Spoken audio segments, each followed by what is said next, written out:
It's starting. All right, never mind.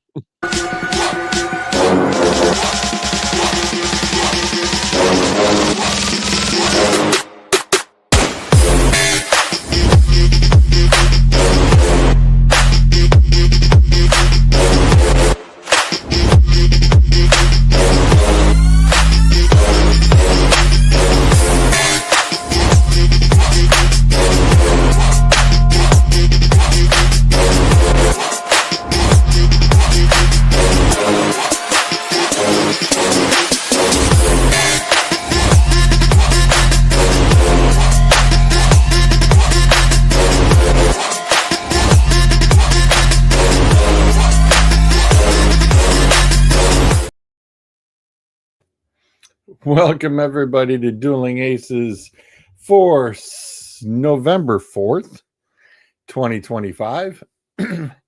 And kicking off the show with me, as always, is our good friend Sam. How's it going, dude? Well, I want to apologize to the people. You know, we have some. This is a little announcement that I'll give for Zolt and myself. No, guys, we were not able to trade George before the 4 p.m. deadline. We had offers, but we could not find a bag of potato chips to be named later. That's what we were looking for. Somebody came in strong with a can of Pringles. I didn't think it was enough. We tried. We failed. So just like Brees Hall, you'll see a lot of cryptic social media messages from George that he's still with us on Dueling Aces. So, Oh, ouch. Ouch. That's brutal. That is brutal. you know I love you. A bag of chips? Boy, you're being kind. I appreciate it. Shoot, last time I checked, if somebody would offer there me was a bag of cheap cheddar popcorn. At least you upgraded to a bag of chips. I'm impressed. Hey, listen, if someone offered me a gallon of milk, I would have been doing the show by myself, okay?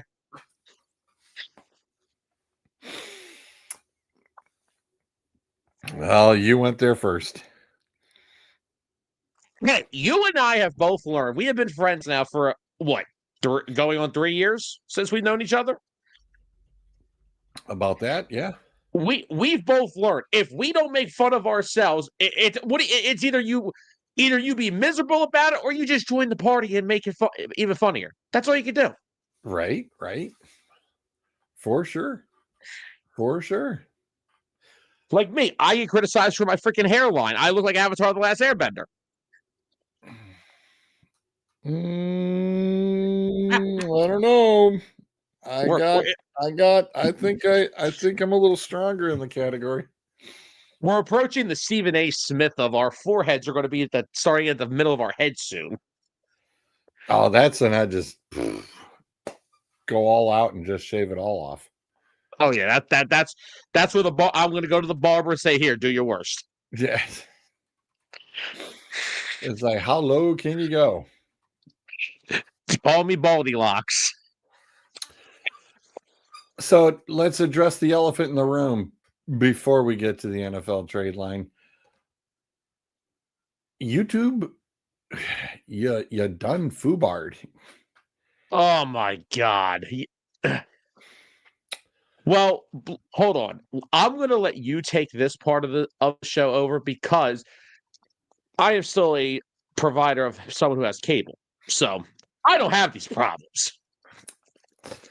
I watched Monday Night Football last night, so I don't have any of these problems. So I really don't know the struggle that everyone else is going through, but I'll turn it over to you to let them hear it. Well, it's because I actually had to hear it from the missus.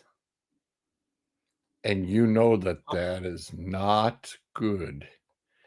When the missus comes in and she says all of her shows were even deleted off the DVR. And rule numero uno is the happy wife, happy life ordeal. Yeah. I've heard. Oh, there were let's just say there was a lot of that living room was extremely warm, and it wasn't because the heat was turned on in the house. Eh, eh, in fact, she let me kind of know. I was like, it's okay, it'll be fine. They'll get there 24 hours, it'll be back in, it'll be back on. And yeah, it's a good thing we kind of had other plans going on Saturday, but then Saturday night kind of rolled around and then it got brought back up again. And I'm sitting there going, this isn't good. So it's amazing, though, Sam. It is absolutely impressively amazing on how fast you can not only cancel YouTube TV, get your refund back for it, and then automatically sign in to Hulu Live TV for the same exact cost. Done did it in under 3 minutes. Not too shabby. It's impressive. Yeah, it was extremely impressive. And I was just like, okay, here you go. Now, of course, that just means she's got to learn kind of how to reuse another streaming service and kind of figure out how to record the things and everything else of that nature. But it's really, really interesting that DirecTV now also has similar streaming setup, no longer requiring a satellite dish either.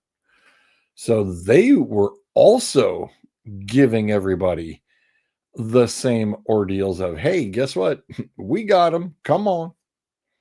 I didn't even know satellite dishes still were around. Yeah.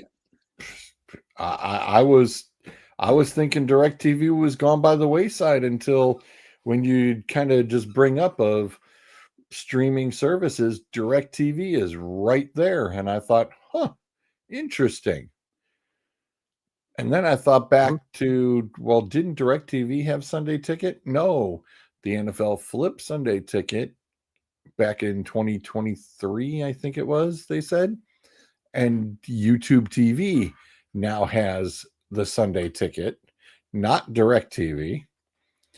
So until 2029, everybody's stuck with Sunday Ticket only on YouTube TV.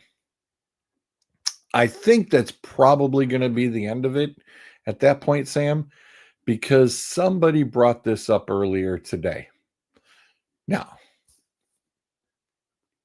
if, I am a person of, if I was a person of singularity, such as yourself, and for as much as you and I know that you are a big fandom of sport. Why did you have to just put my social life on I blast? Like that? just How do saying. you know There's no.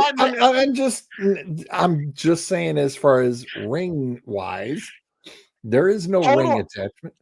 How do we know my missus is in the other room right now while I'm doing the show? We don't know what my house. I have a big house. I wasn't gonna go there, but if you wanted to bring up about the inflatable doll, that's all you. Don't open the door.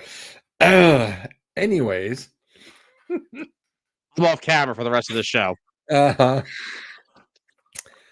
makes it worse. You know that, right? It makes it much worse. Got bitch your closet shut. That's what she said. Wow, we going off the rails and we ain't even 10 minutes in. Anywho's, somebody brought up that they thought it was a great idea just have a streaming service with just sports. All four biggies. He said, throw golf on there. I don't give a damn. He said, throw whatever. He said, all sports, one service, nothing but our sports. College foot, all the college football, all the college baseball, hockey, basketball, soccer. It doesn't matter. All sports, one service, $100 a month. Everything. I looked right at it and I went, take my money. I'm in. If you No, it's had not. one streaming service, Tyler could watch his soccer, all of them from across the globe. All he could watch soccer matches going on in Europe on one streaming service and then catch Monday Night Football 3 hours later. I don't see a downside here. I don't see a downside. If there was something like that, you know how you go into you go to rent an apartment and they always ask for like first and last month's rent, security deposit, all that. I would give them that just so I could have this.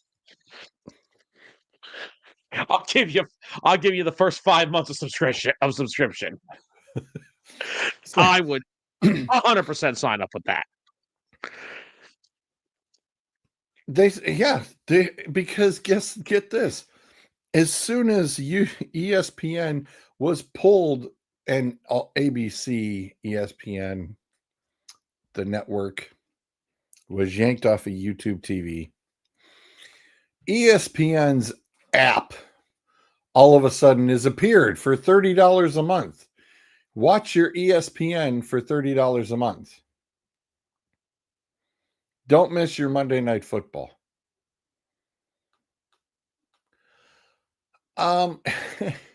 Excuse me, but I need more than just my ABC. And here's the weirder part.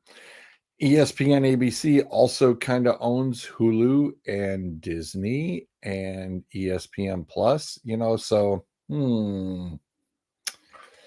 something smells a little fishy there, just a little. Something Just a smells little. fishy. Something smells fishy, and we're not in the ocean. Yeah. Take that however you want. But anyway, I got It was multiple very meanings. it was very interesting to see that. And then a couple other sites trying to offer up, hey, for $40 a month, you can turn around and, we've got your NFL network and your ESPN, and tried to do a small little miniature sports package to turn around and jump onto their services. And I'm sitting there thinking to myself, no, that's a rotten idea. That's horrible. Absolutely horrible. I agree. And unfortunately, my friend Mike, he turned around and he said, this not having ABC and FX and everything on YouTube TV sucks. And I said, well, just flip over to Hulu Live. And I even did the premium to make sure of things. And he said he couldn't because he was stuck with the Sunday ticket. That's how he would catch up on all the games on any game he wants. Yeah. Said, fair enough. Fair enough.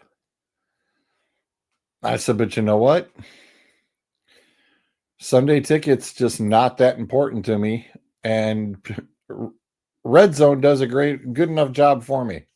Yeah. And I haven't even caught a full Sunday of football just yet either. I'm still kind of stuck with a few things here and there. Like, here's my thing, right? Like, I would love to have Sunday ticket. It would be the best thing ever. But like, here's the thing: I work Sundays still. I work till 2:00, so I'm already missing like the first hour of these games anyway. By the time I get home, if the Eagles are on, I'm not flipping back between games. I'm watching the damn Eagles, and then I have Fox and CBS, so I just watch whatever 4:00 games I get, and then I watch Sunday Night Football. I'm chilling every Sunday. Or you're catching all the updates on the phone. Exactly. Not to mention, if you go on and just put on NFL Network, they show you highlights from every freaking game as it is.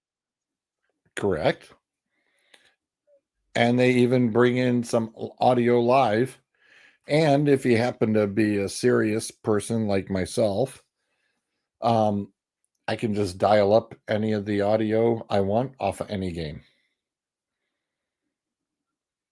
Exactly. I can do that right off my PC or my phone as well. And it's just like, yeah, I'm still old school in the fact of, hey, guess what? The radio thing still works. I ain't going there. And since the Browns had a bye week and still lost, there wasn't a whole lot really to catch up on. No, not really. There really wasn't.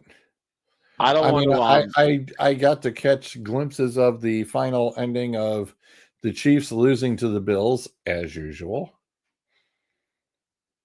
Pretty much. You know, I do appreciate the fact that you know, I think Brandon was somebody, I believe. Oh no, it was Annie. Annie turned around and started off early and was showing that, oh, that's okay, we'll beat them in the playoffs. It's like, well, Chiefs, there's a little bit of a problem. You got to try to make the playoffs. You got to get there first. So it was really intriguing to catch up on, well, what do the standings look like? You know? Standings, you say? Yeah. Whoops. Oop, wrong. Go over while you pull that up. While you pull that up. Yes. I don't want to switch over to any other topics, but I just want to say that, over the weekend, my Flyers had a rough weekend. We had 2 goals in 2 games, lost both games. Rick Tocchet came out and kind of challenged the leadership of the players on the team. So tonight they're in Montreal. Montreal is 9-3. They have not been past regulation yet this season and are looking like one of the better teams in the Eastern Conference. The Flyers are up 3-0 9 minutes into this game. Wow. So for all my Flyer fans that question what's the difference between Rick Tocchet and John Tortorella, that's your difference.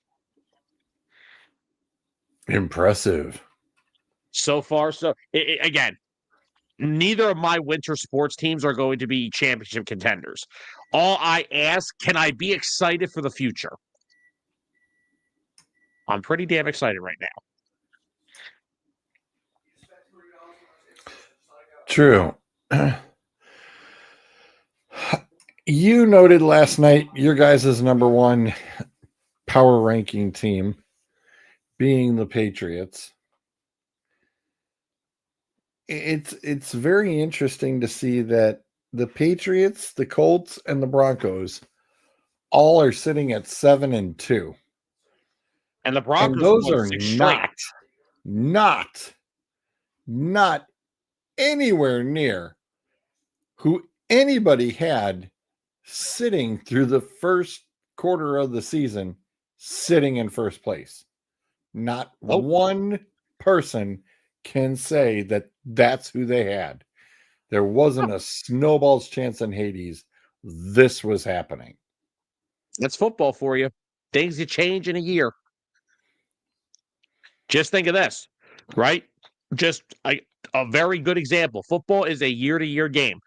Look at 2016. Eagles draft Carson Wentz. He throws 16 touchdowns, 14 interceptions. Eagles go 7-9.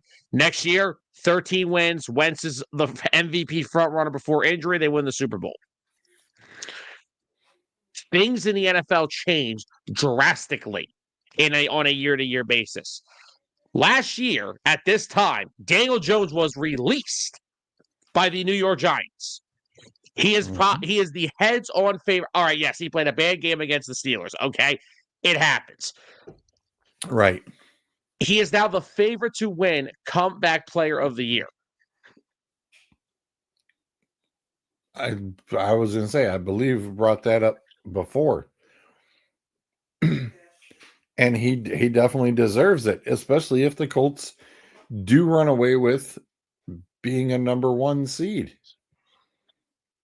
Exactly.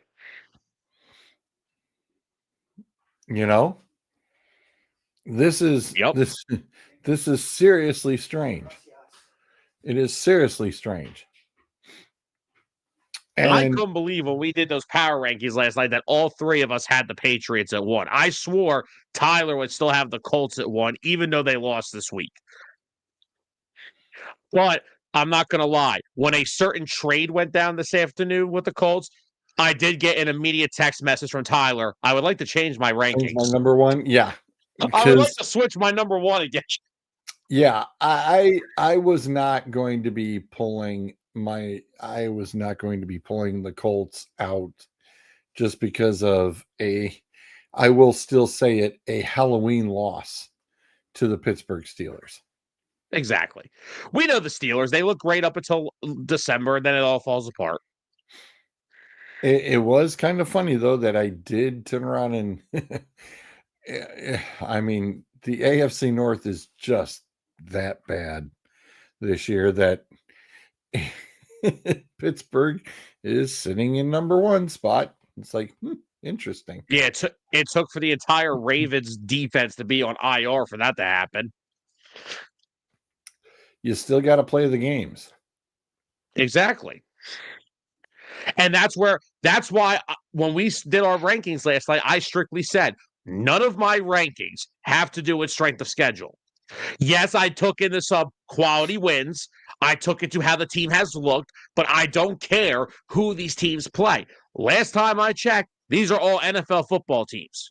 I guess Yep. I guess you can call the Jets an NFL football team, but still, they are NFL teams. Last time I checked, everybody plays everybody every couple years. It's like this, and like at least with the NFL, there's some cases where some divisions don't play one another. Like I can't stand that with baseball now. Oh well, like the Phillies could be in first place in June. Oh, who they play?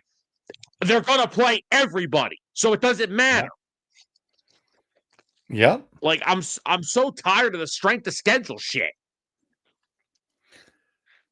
I mean, when you look at this, Sam, New England and Buffalo, right now, if we looked at this schedule, who's in the playoffs? The top in each one, then Buffalo, and then the Chargers. No Chiefs, no Jags, nobody else. The Chiefs don't make it. It's like, sorry about your luck, but no, you didn't get there. Exactly. You know? So, hey, so far, real interesting. Let's take a look at the other side of the fence. And real quickly, if the Chargers make the postseason after losing both starting tackles, Jim Harbaugh's coach of the year just off of that a freaking loan. Yeah, that will be very impressive. Because if these are not bad, these are not average tackles we're talking. These are two of the best tackles in the sport. Rashawn Slater is a top 5 left tackle when he's healthy. Joe Alt may already be one of the best tackles in football. And he's only played a year and a half.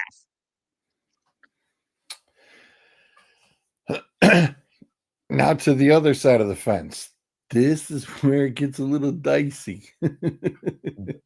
Dicey. We have the Panthers in the hunt. What the hell's going on? You said it, I didn't. Well, I put them in the hunt. They're not going to get in, but they're in the hunt. The fact that they're 5-4 is amazing. Right. But coming off a road win in Green Bay. And we always said that the NFC South is garbage, and well, go figure that Carolina's kind of figuring a few things out here and there. But the interesting division is the West. And of course, I've got a specific Seahawk fan underneath my roof who is giving me the business like you would not believe right now. Saying, well, actually, look who's in first. I'm like, hey, genius, wait until I've had my bye week and then we'll talk. I said, because if you go down again and the Rams go down again, I said, it's really simple. I said, it's a three-way dance. And guess who the 49ers have beaten? Both of yous. And guess where we go back up to?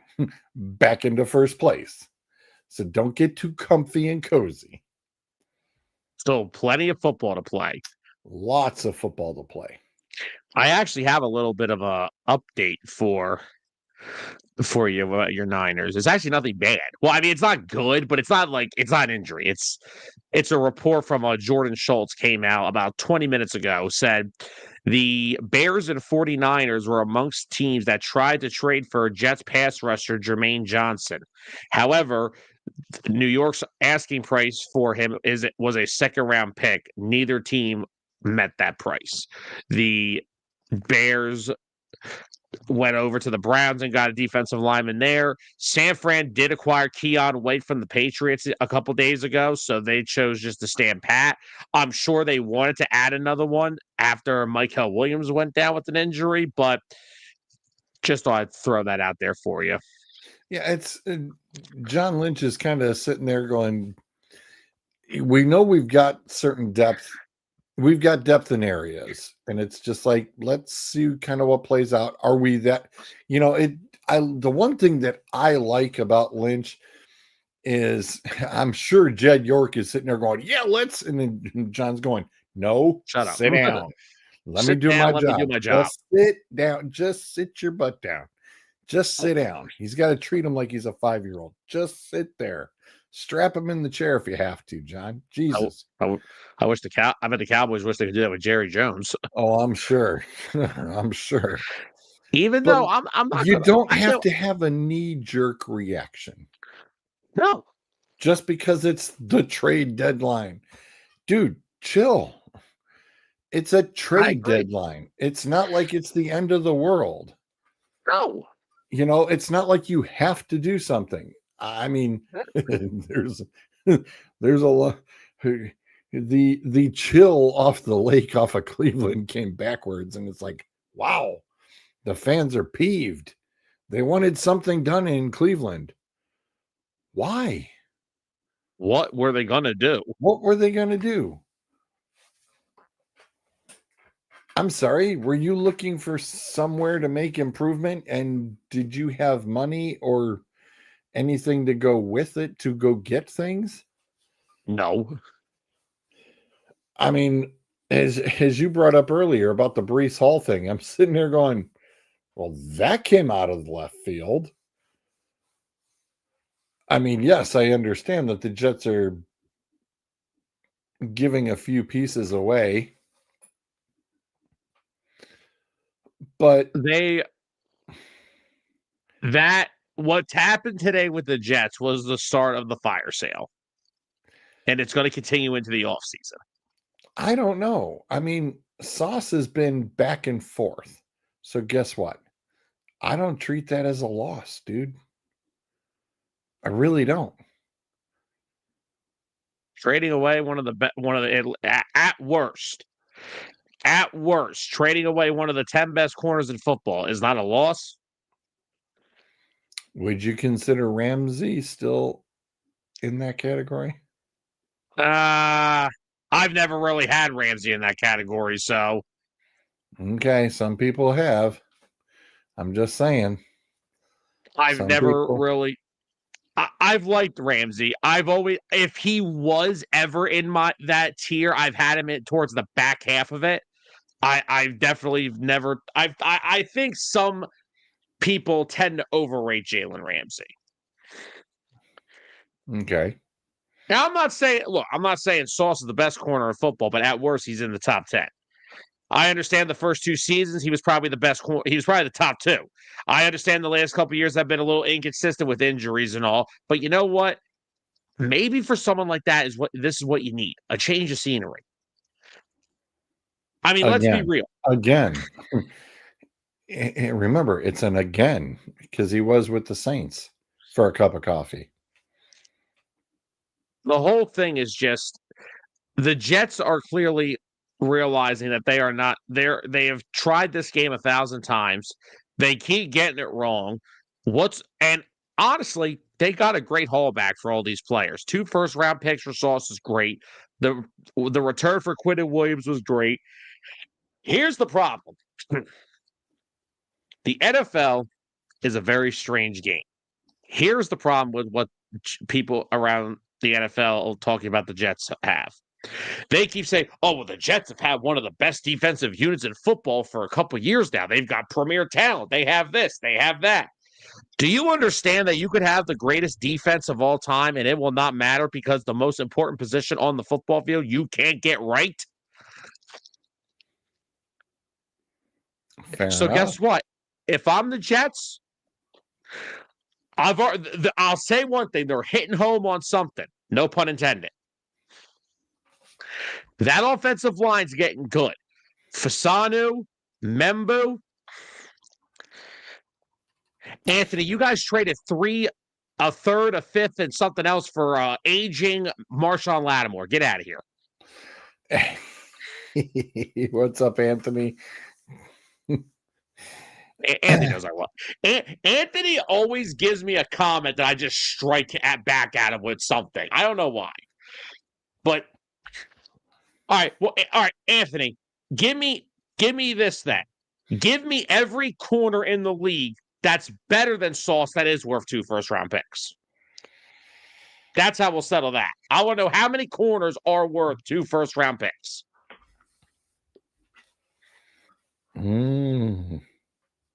Anyway, but the Jets have one really good thing coming for them. Their offensive line is actually pretty good. Membu is turning into one of the better young tackles in football. Fasanu is a very good left tackle. I should know this. I'm a Penn State fan. I watched them play. They are turning into a really good duo of tackles. Their interior guys, if Vera Tucker could stay healthy for 3 damn years, great interior guy. Tippmann, great center. This year, though, he's had to play guard because they lost Vera Tucker, so Myers has been playing center. But that group of offensive linemen have been playing pretty well this year. You still have Garrett Wilson. I think he's safe. Breece Hall, I think that's going to be the next big offseason trade. And now, just think of this, right? George, when you're not bad enough to be number 1 or number 2 overall, how are you supposed to get a quarterback? Here, I'll give you let me give you a better example. Let's look at Anthony. Who are the 5? Anthony. I want the 5. I don't care how many. Look, if you think there are 5 corners better than Sauce Gardner, then I will gladly. If he is 6, whatever. But I want to know who the 5 are. Yeah, but.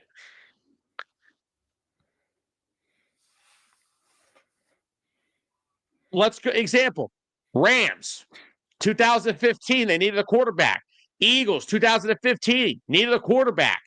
Those teams were picking like 12th and 13th in the draft that year. They were bad, but not bad enough to get their franchise quarterback. What did they do? They both moved up to 1 and 2. But how are you going to get to number 1 or number 2? You got to trade multiple first-round picks. 20. You got 3 of them today.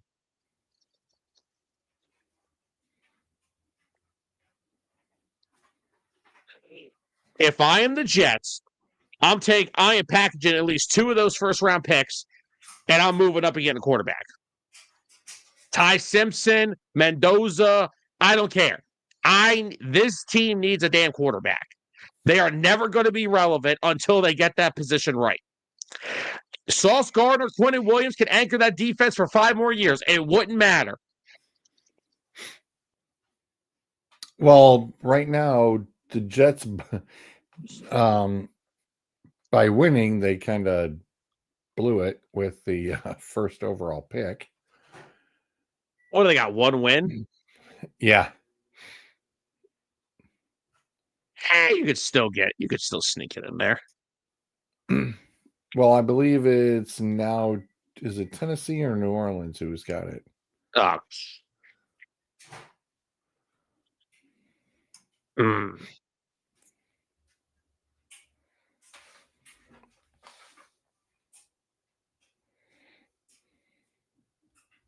Let's see.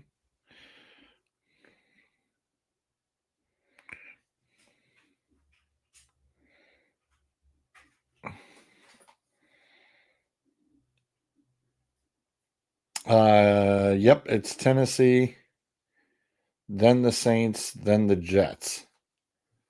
All right, well, we know Tennessee's not taking a Tennessee, quarterback. Saints, Jets, Dolphins, Giants. Jesus, All the right. Giants, really? Okay, but the Giants and Titans aren't really after a quarterback. They got their quarterbacks. So Yes. it's going to be the Saints and the Jets. The Saints will probably they'll take one of the two, and then the Jets will get the other. But either way, if the Jets walk out of the draft, and now this is if he declares, if that quarterback's Ty Simpson, they may be in pretty good shape. Go watch Alabama. Ty Simpson's a good quarterback. Hell, you want to keep Justin Fields around one more year and have him be like the bridge quarterback to him? Do that. I don't care. Ty Simpson, it could be a good quarterback. How weird would it be the Saints get the first crack at picking a quarterback and they pick Arch? How weird would that be? George, please pull that damn comment up. Yep, there you go.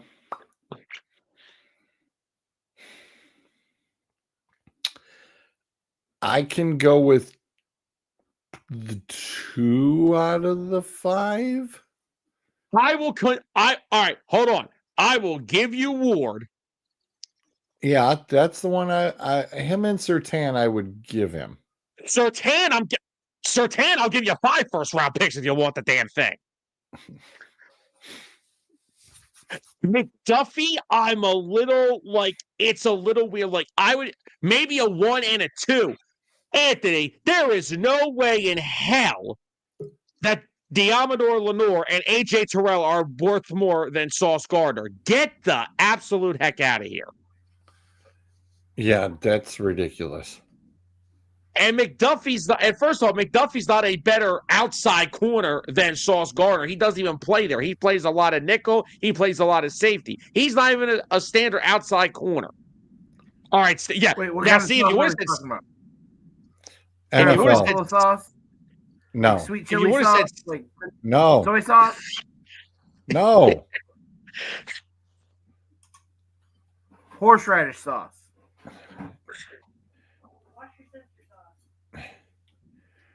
We breaking figured. news, Anthony. Arch Manning was probably never coming out this year, no matter how this year went. Right. We've only been telling you that for a year. But the Saints will be that bad, they'll end up getting him in a couple of years down the road. Exactly. The Saints may work on some other areas. They may look to bolster their offensive line more. Who knows? How dumb do you have to think? How dumb do you have to be to think that Arch Manning was actually going to come out this year? Pretty damn dumb, because we've been saying it since the start of the season.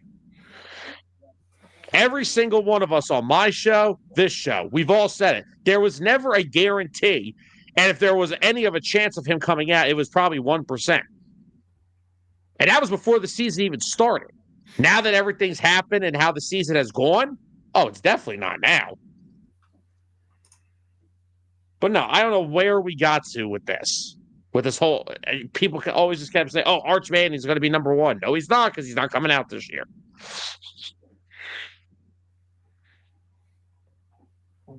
Arch Manning coming out this year would be absolutely ridiculous. Like, dude almost lost the starting job already. So he's not ready. It's common sense. No. He's not ready. Yeah, exactly. It's okay to it. He's still a talented quarterback, just not ready yet.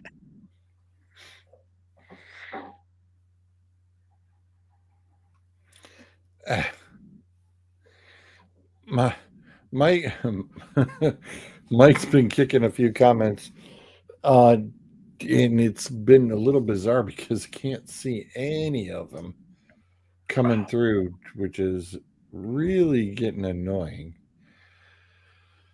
Oh,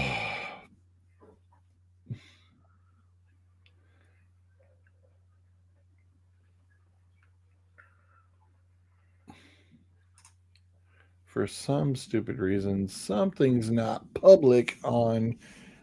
Of course, that's why, it's like, look, things are just getting stupid with Facebook now. It's saying that it can't see things. It's only via friends and not public. I'm like, you got to be kidding me. Because everything has been public the whole damn time. So I don't understand why it says it's not.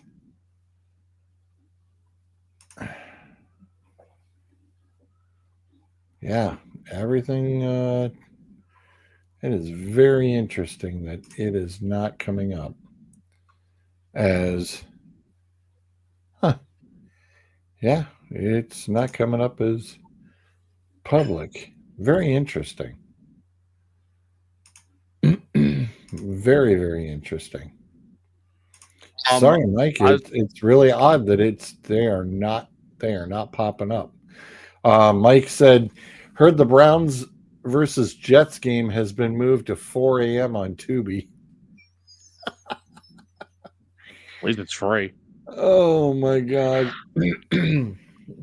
Real quickly, Carly Ursay said F her draft picks. If the Jets aren't an NFL team, what are the Browns? Mike, Mr. Steeler fan, just sit down and be patient. And he said 9-8, here we come. Isn't that the truth? Can you pull up Anthony's latest comment real quick, just so I can respond to that? Yeah. Good player. Very good corner. Not better than Sauce Gardner. Good player, though. Very good player. If I'm doing a top 10 corners list, probably like right around that, right outside of it, like if I would need like an 11 or 12 spot, he'd be in it. Very good player, but he's not better than Sauce Gardner.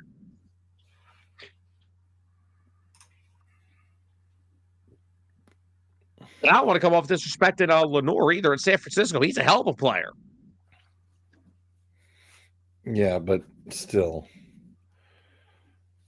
Hey, and here's the thing, right?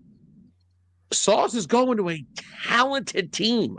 That secondary is loaded with talent. That's got Kenny Moore, one of the better nickel corners in the league. They got Nick Cross and Cam Bynum at safety. They got Mekhi Blackman, who's another corner they have. They have Ward, former Niner, when he's back from his concussion. That's a talented secondary.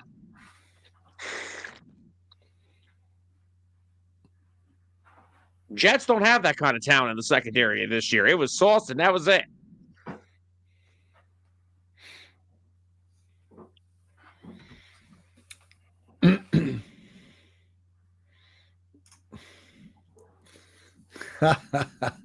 There's Mike. There you go, Mike. Yep, that's right. YouTube broadcast. Oh, thank you, Anthony. I appreciate you jinxing them. I really, really do. Thank you. Thank you very much. That Shaheed trade is good, man.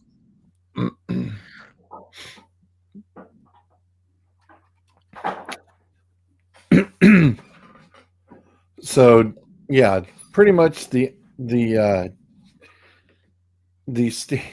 standings are ugly on the NFC side. There's nothing, there's no real. The Bucks are still the best in a worse division. The West is just beating up and trying to keep up and chase down anybody and everybody. And then everybody else is just there or along for the ride. The AFC is definitely the stronger of the two at the moment.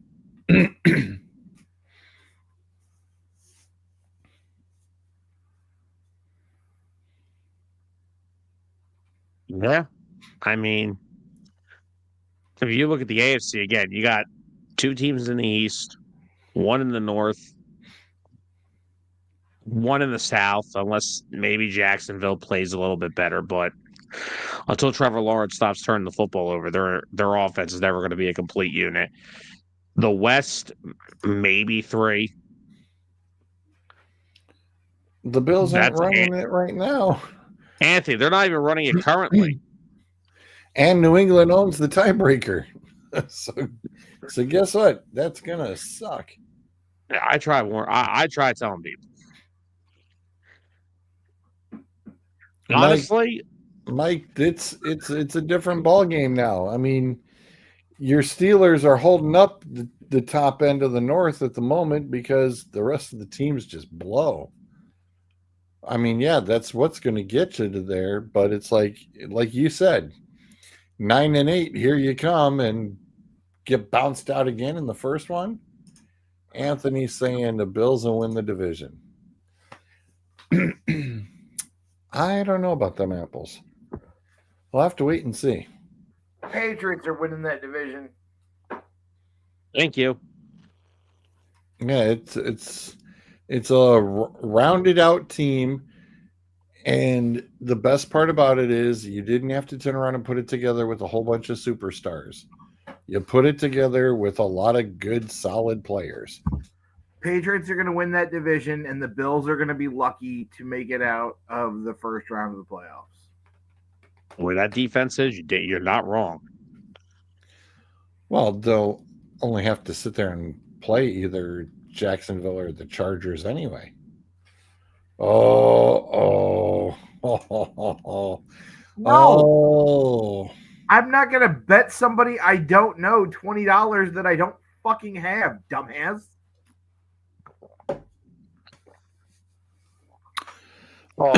We don't go there.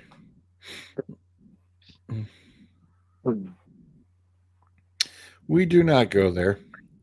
We have the Sudbury rule on this show. We don't make those kind of bets. That's a Sudbury bet. We don't make those. We do not make those. Sorry. We definitely don't make those. It's crazy to me that right now the Kansas City Chiefs are third in the West. With all of the sports coverage on ESPN or NBC when they do the NFL, you would think that the Chiefs are like 12-0. Well, and like the funny thing about this is and the reason they get all the coverage is because regardless of their record, Mahomes has actually played one of his better seasons so far. The problem is the rest of the roster is so damn watered down that it doesn't matter. Like the O-line is still inconsistent. They can't run the football to save their lives. Mahomes has been their leading rusher in almost every game this year. And I don't know what happened after the Super Bowl, but that Spags defense is not looking like the old Spags defense I'm used to seeing. Mike, I haven't watched ESPN in 6 years. No, that's because Mike has YouTube TV. Sam, this is my buddy who's still got the YouTube TV handcuffed to the ticket. Oh, that's brutal.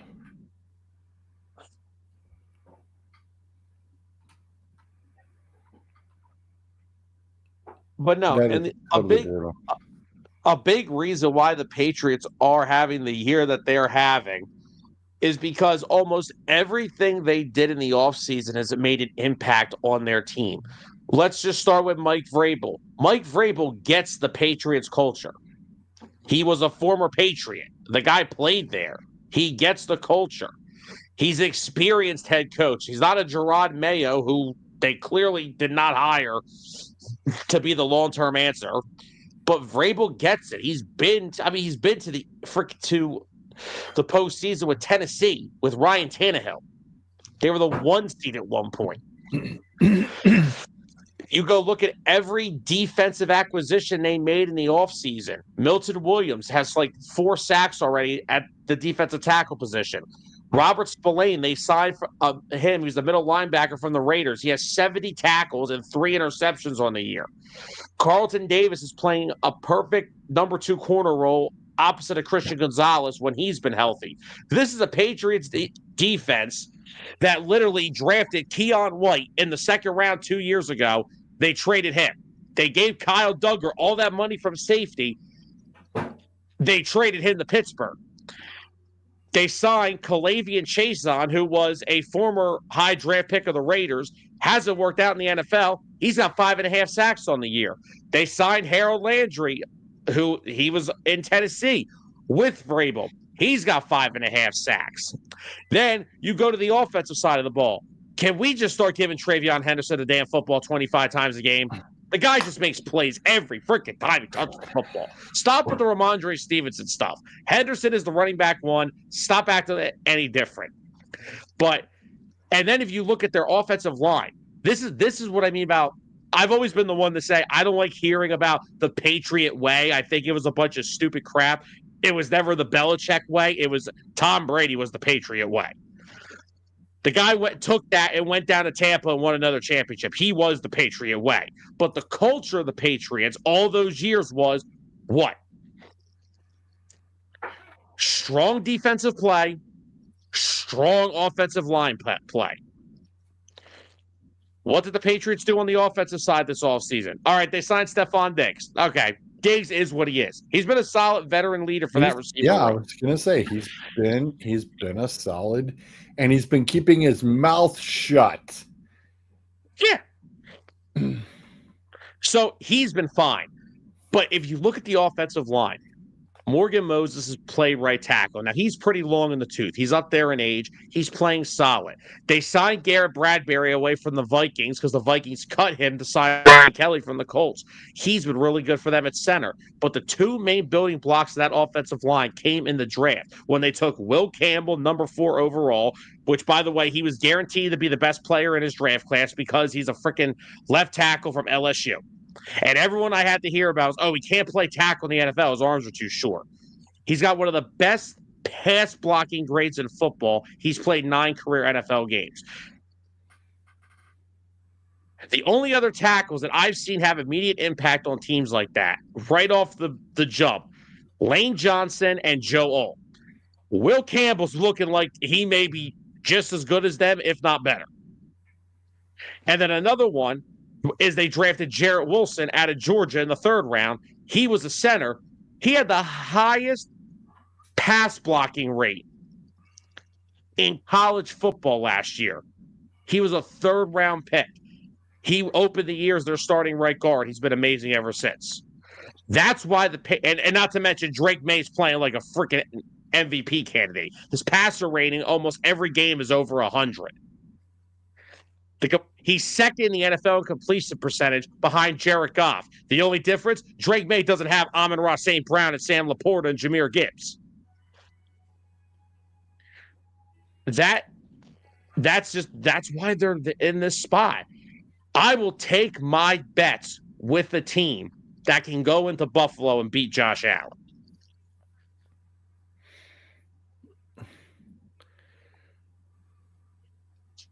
Jerry Jones, did he get played? Jerry Jones is getting played like a fiddle. It doesn't matter. The old man's lost it.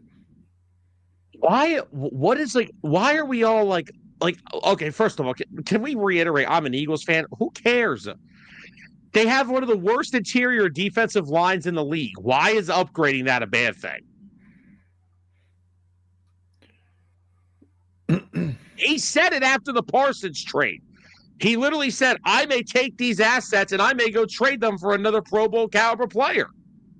Well, here you go. There it is. Well, they're not anywhere near the sniff of the race. They're pretty far down there at 11.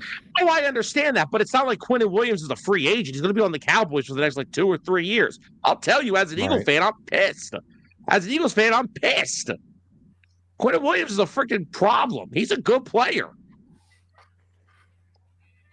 True. When I think of dominant interior defensive linemen, I think of Jalen Carter, Chris Jones, Dexter Lawrence, Quinnen Williams. That's who I think of.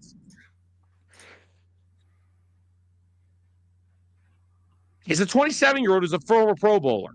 Like we said, first of all, I did a YouTube video about this earlier. As long as Jerry Jones is running the Cowboys, a complete tear down and rebuild is never going to be an option. They're never going to do it. And like I said, he warned Cowboy fans, I may not take these draft picks into the draft and actually draft players. I may flip them for another Pro Bowl caliber player. And he did.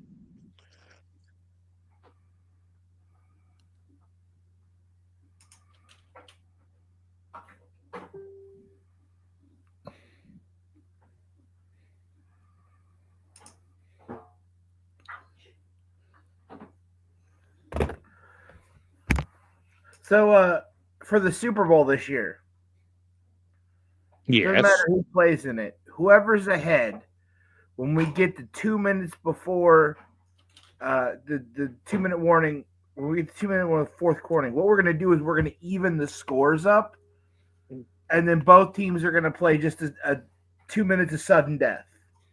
Think that's a great way to determine a champion? No. Yeah, because that's what NASCAR did on Sunday.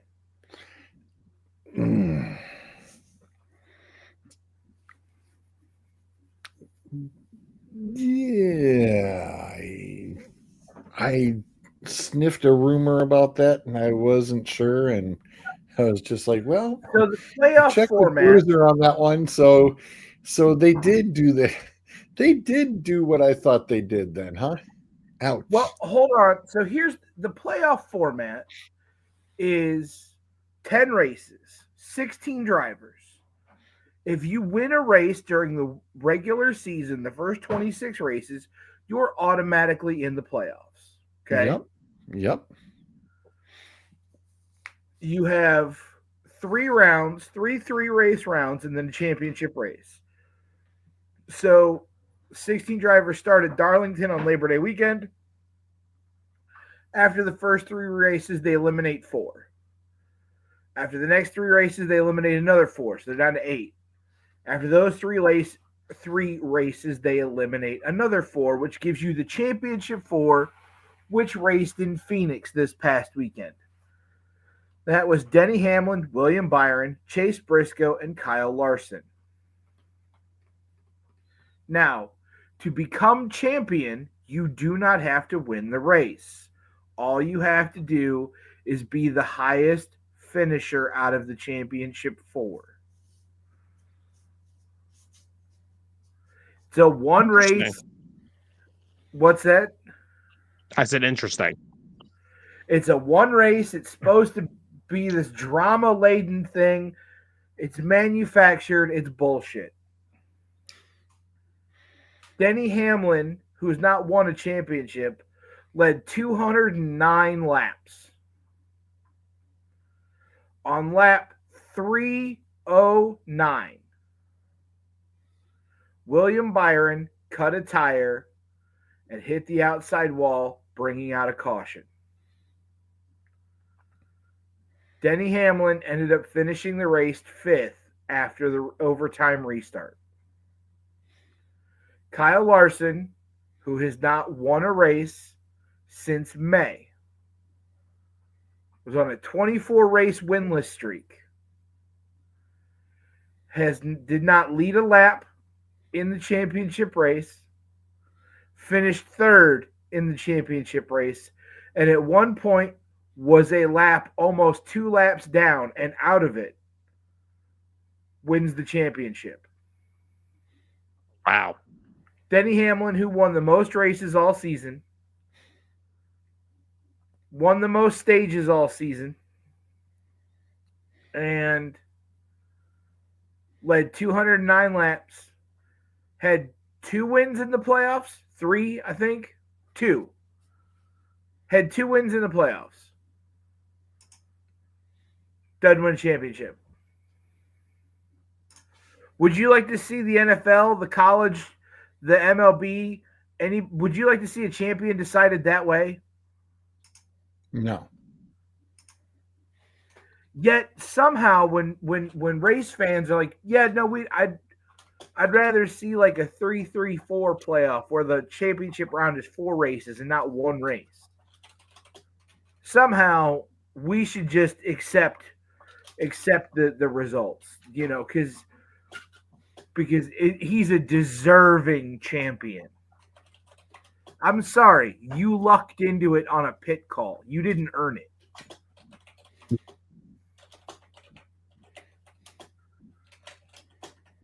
I hate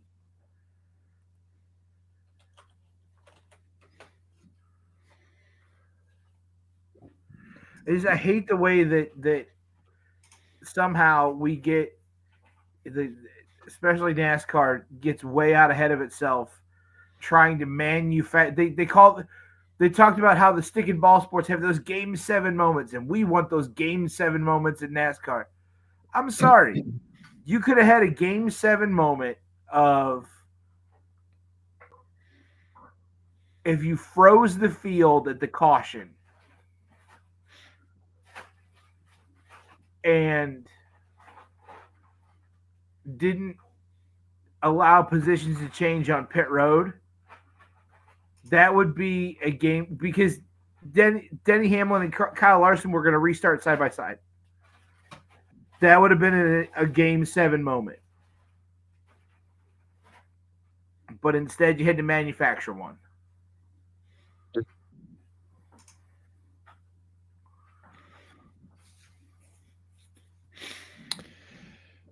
And then there was. I'm sorry, but my whole thing is hey, you pull it off. It's real simple. You've got the top 16. Those 16 race one race. That's it. Whoever wins. No, because anything can happen in one race. Anything. I hate the idea of a one race. I'm sorry. You eliminate an entire season's worth of work by making it one race. But that's exactly what football does. 16 No, it doesn't. people, 16 people, elimination brackets, one final game. But your whole no. You just said it's the same thing. They're eliminating, correct?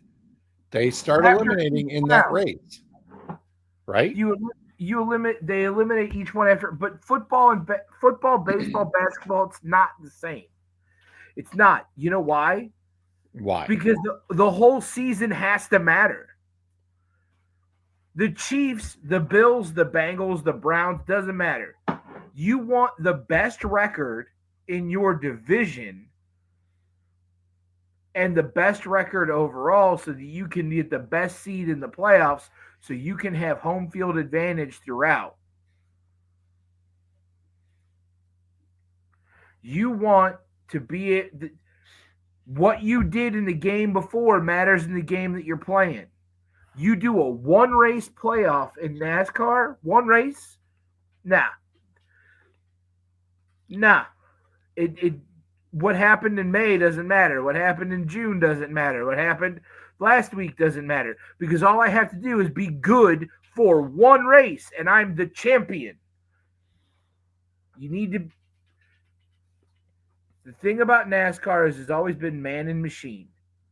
Man versus machine versus the other men and machines. It is a endurance. So what's your resolution? 3-3-4. I just told you 3-3-4. 2 rounds of 3 and a championship round of 4. 4 races.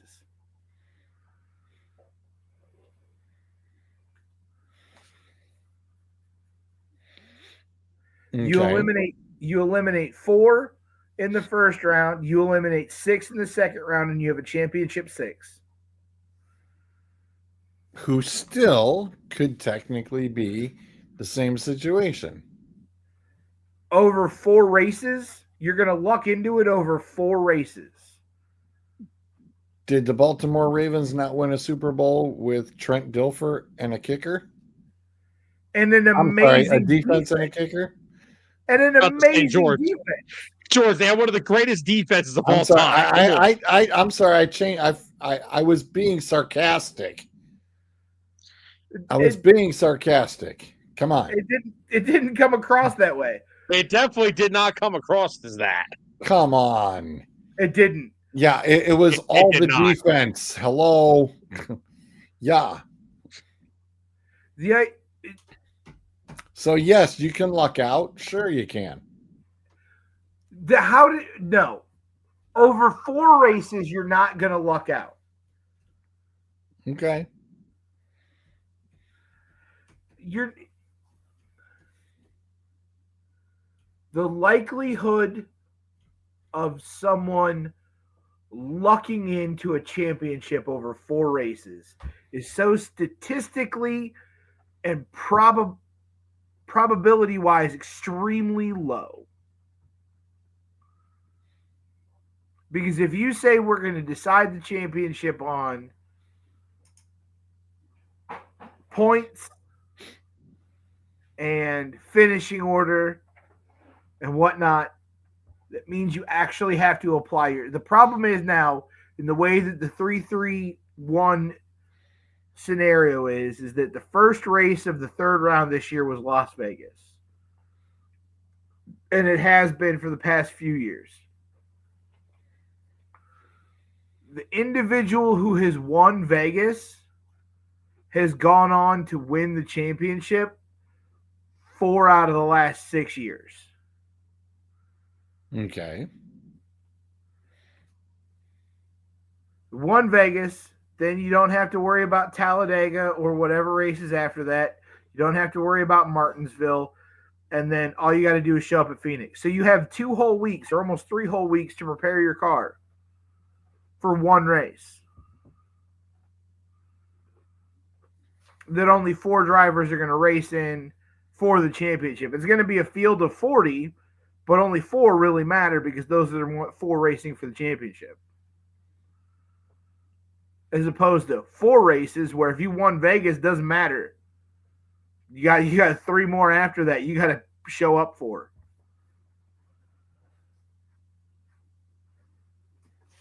But I'm saying, yeah, you've got all these other cars that don't matter in the damn race.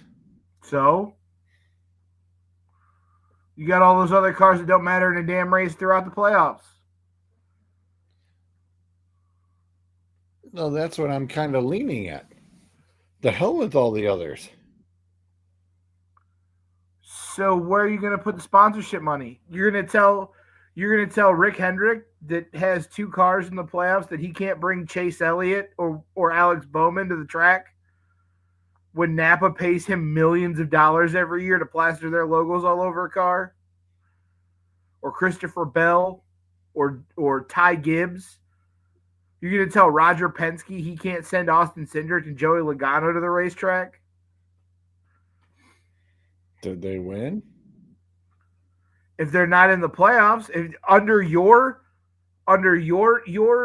idea, you're going to tell car owners with major sponsorship deals that they can't send those sponsorship deals to the track because they didn't make they're not in the 16 car one race.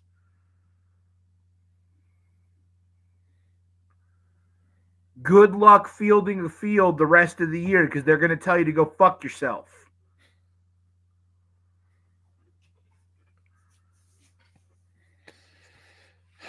That's why the Super Bowl gets all those nice big fat sponsors. Because it matters. Okay. 2 teams who have been consistent and played consistent and won are now playing for a championship that matters. So why can't you do the same thing for the 16? Because you're not understanding the money implications. The If NFL there's is 16 cars, I'm sure everybody is definitely housed. You have 16 cars. That means that there's definitely going to be somebody from almost each of the teams. No, there If isn't. not Do you know two. how many cars? Do you know how many cars that? Teams. Do you know how many cars Rick Hendrick fields? Do you know how All many right. cars? No. 4.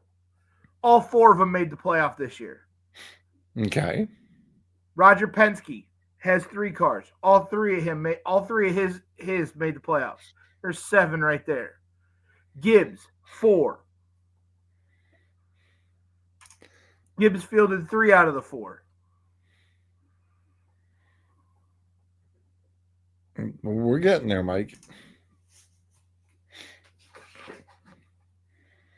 So you're still bringing in that money. You're not, though. You're not. Because Really? it's not NASCAR. The teams only get a portion of the purse. NASCAR is just the agency, the officiating body. There's no revenue sharing. You're not. Your idea would fail miserably. 100% miserably. Because you're going to tell Rick Ware or somebody else that they can't go race in the final race of the season because they weren't one of the 16 that made the playoffs. You're just going to run one playoff race. You need a full playoff format. You need multiple races. I don't mind the multiple races. What I have a problem with in NASCAR specifically is the one race for a championship. Well, it doesn't matter either way because even once you get down to your last 6, you still have all the other cars who are going to be involved, and you have all those guys still looking to bump and run guys into the wall for their own teammates or their car teams. You're out. That doesn't happen. Really? It happened. Yes, it happened in Martinsville last year. And I was going to say, I could have swore it happened last year. It happened in Martinsville last year, and the penalties were so severe. And NASCAR looked at Chevy, Ford, and Toyota, said, "You do that again, we're going to go to a spec car with no manufacturer, and none of y'all will be here." Oh, well, good luck with that, NASCAR. They can pull it off. They can do it. They own IMSA. NASCAR can pull it off with a spec car with no manufacturer behind it. The manufacturers would pony up their own. They'd put up their own. Good luck. Where are you going to race at? How do you think racing started? It was by the manufacturers. Buddy, you're not going to get on a track that matters. Either NASCAR or Speedway Motorsports owns all of them.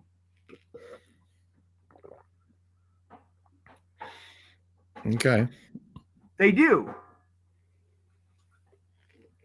All of the big 1.5 miles, all the big road courses, all the big speedways are either owned by Speedway Motorsports, which is the Smith family. It's Bruton Smith and Marcus Smith, or it's owned by IMC.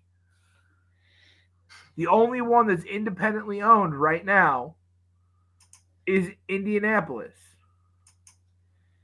George, I just sent what Anthony just said. I sent you it on Messenger. Pull it up. The first bracket for the playoff got released. Oh, Lordy. Pull it up. I got you. I got you covered. As soon as I saw what time it was, I'm like, wait, they released that shit already.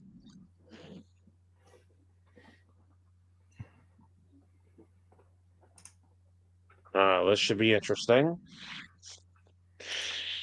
Well, I don't have a dog in the fight, so I'm going to sit back and let Bruiser take this over because I know he's going to be unhappy about it, probably.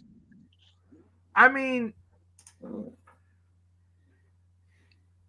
they're going to do something stupid. Well, wait, before George pulls it up, can we all agree on one thing?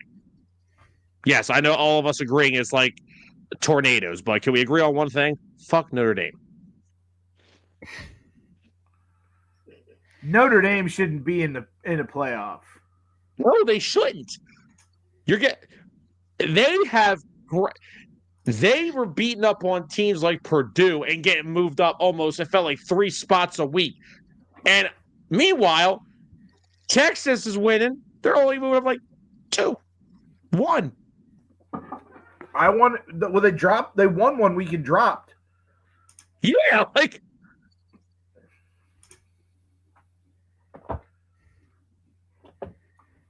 Come on. The dog. this should be interesting. He finds the worst places to lay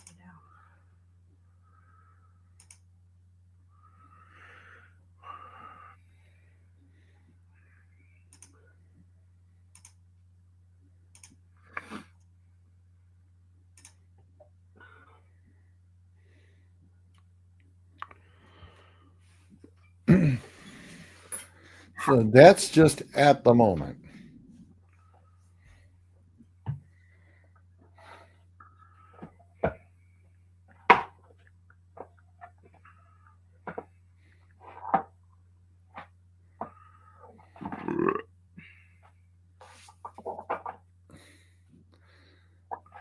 Interesting.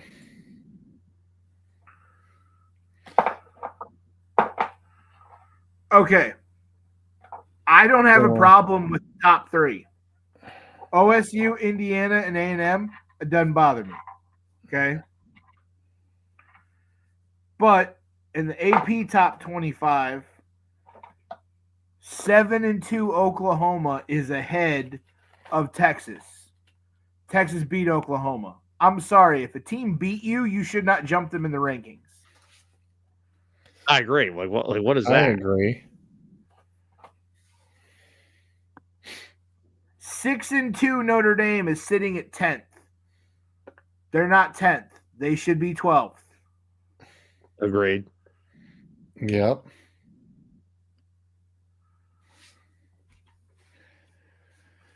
University of Virginia is sitting there at 12. I'd move them out of the top 12 entirely. I'd put them at 13.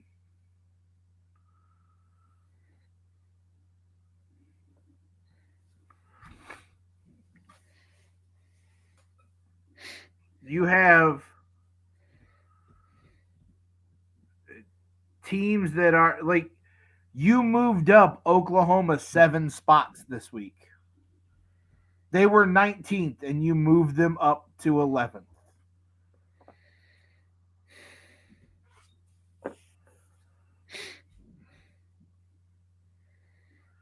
Alabama, Georgia, and Ole Miss are going to take care of themselves because two of those three teams are going to lose and be out of it.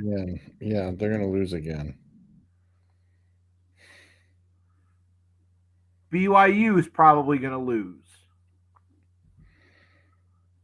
And I'm not trying to turn this into the Big Ten and SEC show. But Well, who's BYU got left? Checking. GCU, Cincinnati, and UCF. And Texas Tech this weekend. Okay, so that's their make or break is this weekend then. For both Pretty of much. them. For both of them. Yeah. I was just going to say that's going to make or break both of them. Because Tech still has to play Texas. Yep. Good luck with that. No, they don't. Tech plays BYU, UCF, and then West Virginia. Really? Yep. No Texas Tech, huh? No, it's Texas A&M, Texas. Ooh.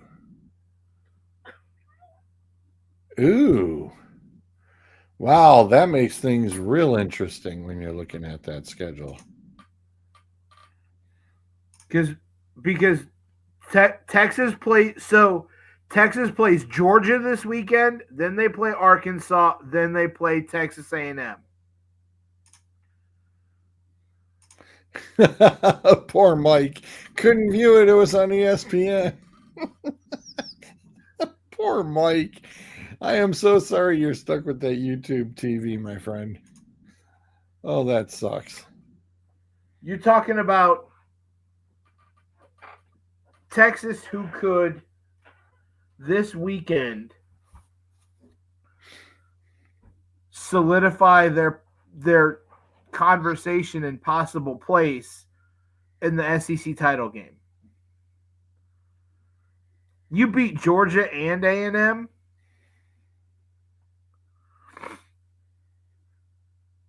Well, that bounces almost both of them pretty well down. It'll put Georgia at 2 losses if they lose to Texas.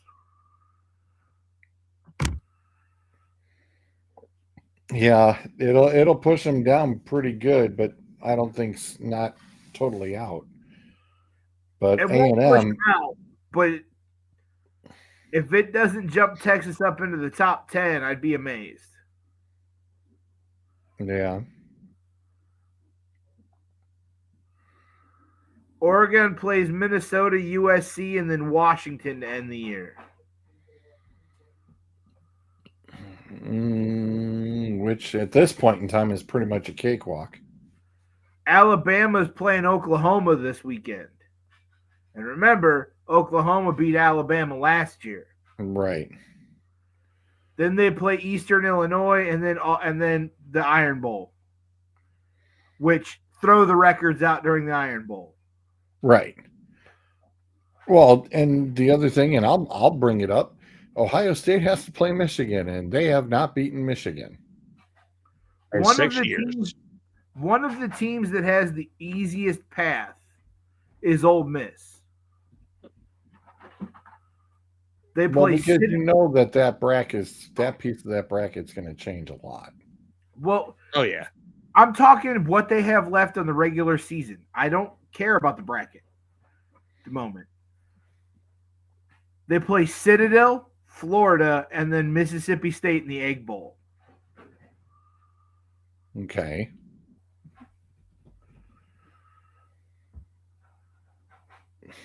Interesting, because that could totally put Ole Miss in one of those four spots in the quarterfinals. You've got Indiana playing Penn State this weekend. Then they're home against Wisconsin. Then they go to Purdue. Well, thanks for reminding me I have to play Indiana this weekend, Bruiser. Speaking of that, after we're done with the playoff talk, I got some outside opinions on something I saw today. So it's involving Penn State, but I want some outside opinions. Luxury kill shed is this doesn't look right. Where is Penn State led by? Oh, somebody must know you. Yeah, it's my co-host. Is Yeah, why do you think I'm flipping them off? he's like, I know that sign on. I did not know that was him. Yep, that's his YouTube. I know it.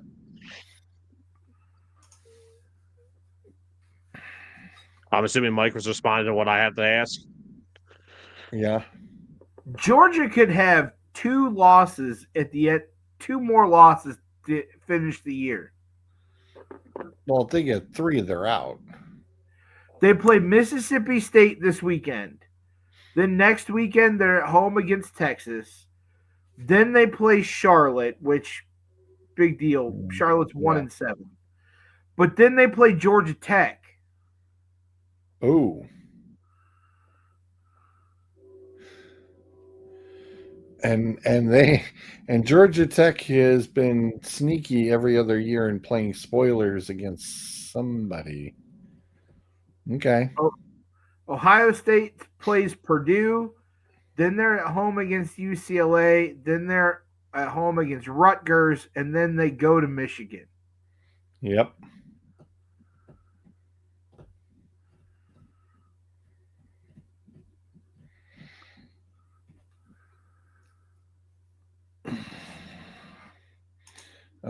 Tyler. Wow. Tyler's just. They didn't make it in the first rankings, though. They're out. They're out at the moment, Tyler. They're out at the moment, but they're right there. They're out at the moment, but they're right there. Yeah, here's the funny part. Michigan is sitting all the way down at 21 at 7-2.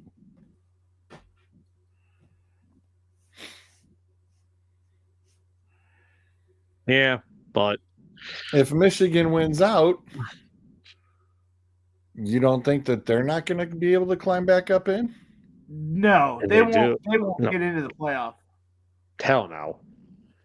Really? No, No. they won't make it into the playoff. They might knock on the door.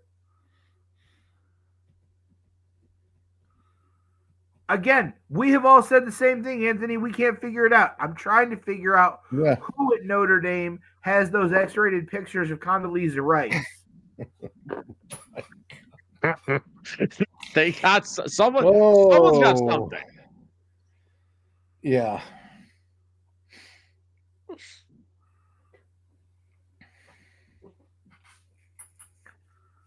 So the only quality win that Notre Dame has this year is an overrated USC team. And remember, you still have Louisville sneaking in, lurking around the corner.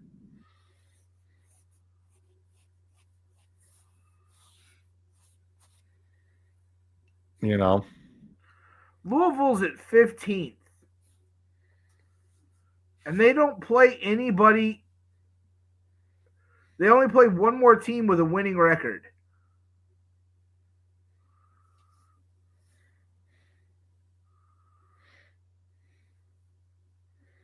Louisville's not sneaking anywhere. Okay.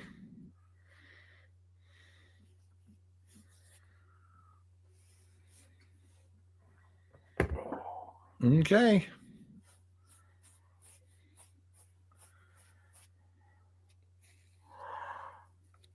I'm just gonna stick a pin in that one. Just Saying saying. that Louisville's going to sneak in is like saying that Akers is tactful or that Suggs can be quiet.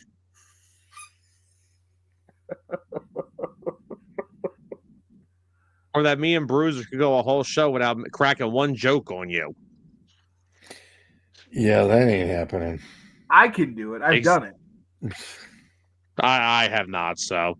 I just insult him.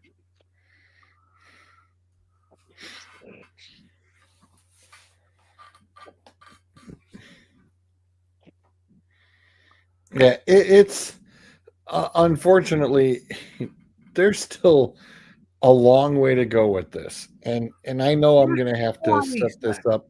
I gotta set this up with the guys on Wednesday nights over the next couple of weeks, and it's like it's too soon for it. It's like not too November. soon. There's 4 weeks left. It's and this is gonna change like 5 more times. Maybe twice. Really. I think the 12 that you have there, why Memphis is in over Texas, I don't know. That's ridiculous. Okay, glad you brought that up because I'm sitting here going, well, wait a second. Is that part of the, power conference kind of thing? I was like, where the hell did Memphis come from? That's what I'm trying to figure out. That's confusing. Well, do you see the NR next to their name?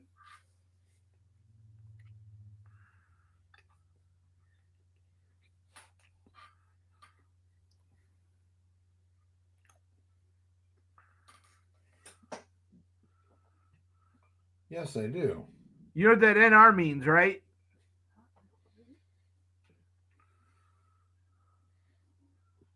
I'm waiting. Not ranked. They're not ranked in the top 25, but they're in the playoff because they're leading their conference. Oh, get the hell out of here. That's exactly what that is. We have really got to just go to the strictly the best 12 teams get in. Well, this was the argument of if you're leading your conference and you show that you are a good enough team that you should have a spot in the playoff. That's like saying a 36-win Atlanta Hawk team is a good fucking is a playoff team in the NBA because of the stupid play-in. That's what that is. Best 12 get in. F your conferences. Remember when the 12-4 New England Patriots got left out over the 10-6 Chiefs, or not Chiefs, but the 10-6 Chargers? Yep. That's what Well, it's like happened. the NFL. Well, that was like the NFL last year. The Bucks are the 4 seed. They won 9 freaking games. The freaking Vikings were the 6 seed, and they won 13. I remember when the 7 and 9 Seahawks made the playoffs over the 10 and 6 Vikings. It's Because ridiculous. the 7 and 9 Seahawks won their division. Yep.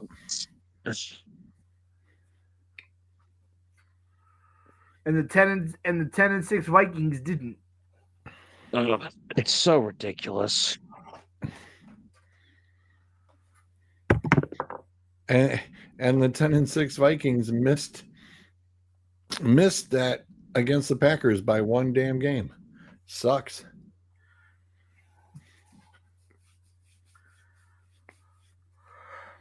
I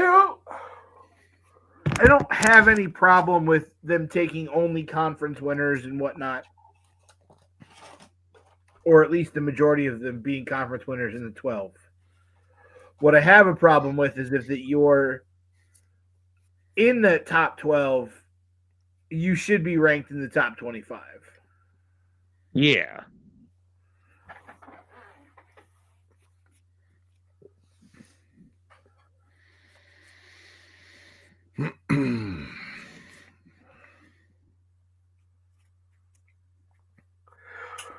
This is going to be very interesting. Oh, yeah. We'll see what happens next week.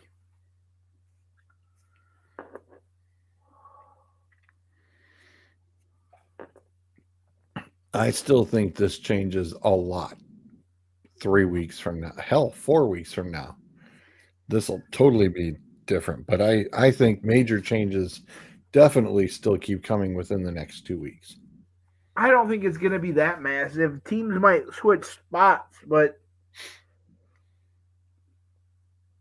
I think what you see is pretty much what you get for the time being. Look, for Texas to make it, they have to win out. Right. They have to win out. For Oklahoma to make it, they have to win out. They haven't looked the same since Matier's injury. Even when he came back, they haven't looked the same. You know, Notre Dame has got to show up to stay where they're at. The only 3 teams that I think are safe that could drop a game and still stay relatively close to where they are Indiana, Ohio State, Texas A&M. Indiana's not budging until the Big Ten championship game because they're going to end up playing Ohio State in that. Right. And then even if they're both 1 and 2 at that point, it may not change. It depends on what 3 and 4 do. Here's the thing: if Ohio State loses to Indiana or loses to Michigan and then turn around and loses to Indiana, oh yeah, they'll be down. You could be looking at a playoff where Ohio State's not in it. I wouldn't go that far. I wouldn't go that far either. If Texas, let's say Texas or Oklahoma wins out, and Ohio State loses to both Michigan and Indiana in convincing fashion, you could be looking at a scenario where Ohio State. Now you've said convincing fashion. If they're close losses, they're not. I didn't say anything about close. I never said anything about close losses. I said lose. Well, then you said in convincing fashion. 7 or more You points. can't have it both ways. 7 or more points is convincing. I don't see that happening. With that Indiana offense, yeah. They could put 50 on Ohio State. Ohio State can also put 50 up on them too. Ohio State doesn't have the horses to get into a shootout. Psh, bullshit. I guarantee it. Bullshit. Right before this show, The type of shootout that Indiana can get into, nah. Ohio State can't keep up. What? Yeah, whatever. I'm dead serious. can we kick him for that? This is going to change. Yeah, Anthony, exactly. It's going to change every week. No, he's got his opinion. I ain't booting him for it. I ain't booting Yeah, him for fair the point. argument. No. And the fact that you got that kind of reaction out of me, someone who adamantly hates Ohio State, should tell you something. I don't care for Ohio State either. Oh, I know that, but Penn State, Texas, I have a disdain hatred for them. The only thing me and Adam ever agree on. Indiana is by far the better offensive team. Really? Okay. Yes. And let's see them go against a team that's allowing 8 points per fucking game this year. They just gave up a first half touchdown last week for the season.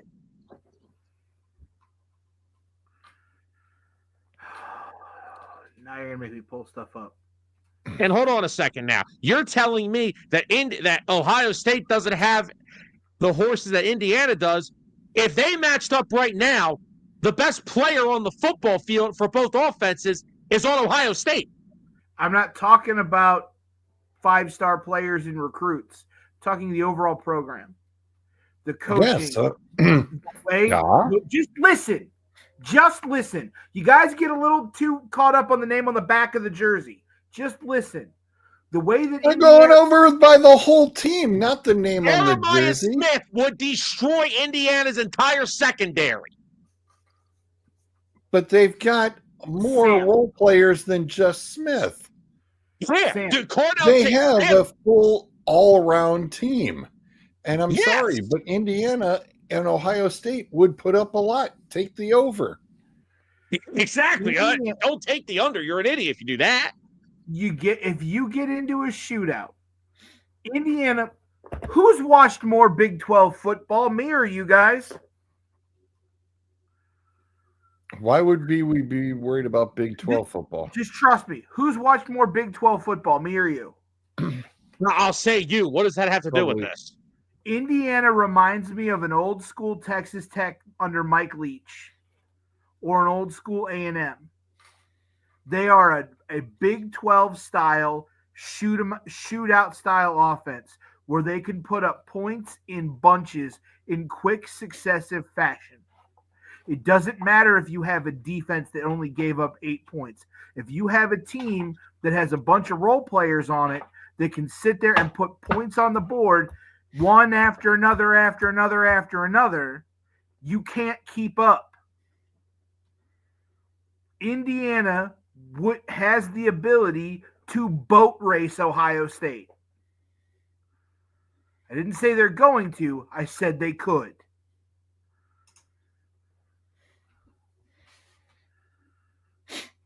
Where let's not pretend like Ohio State has played some really defensive powerhouses this year.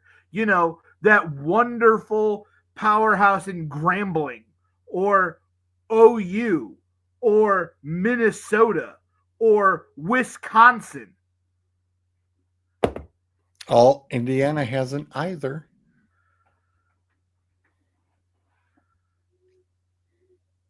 Indiana can boat race Ohio State if they need to.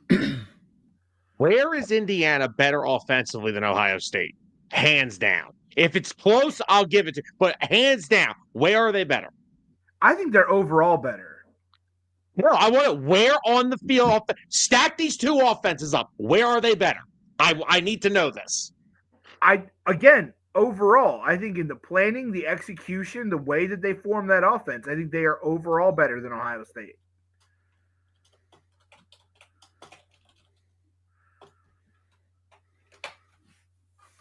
Okay, hold on.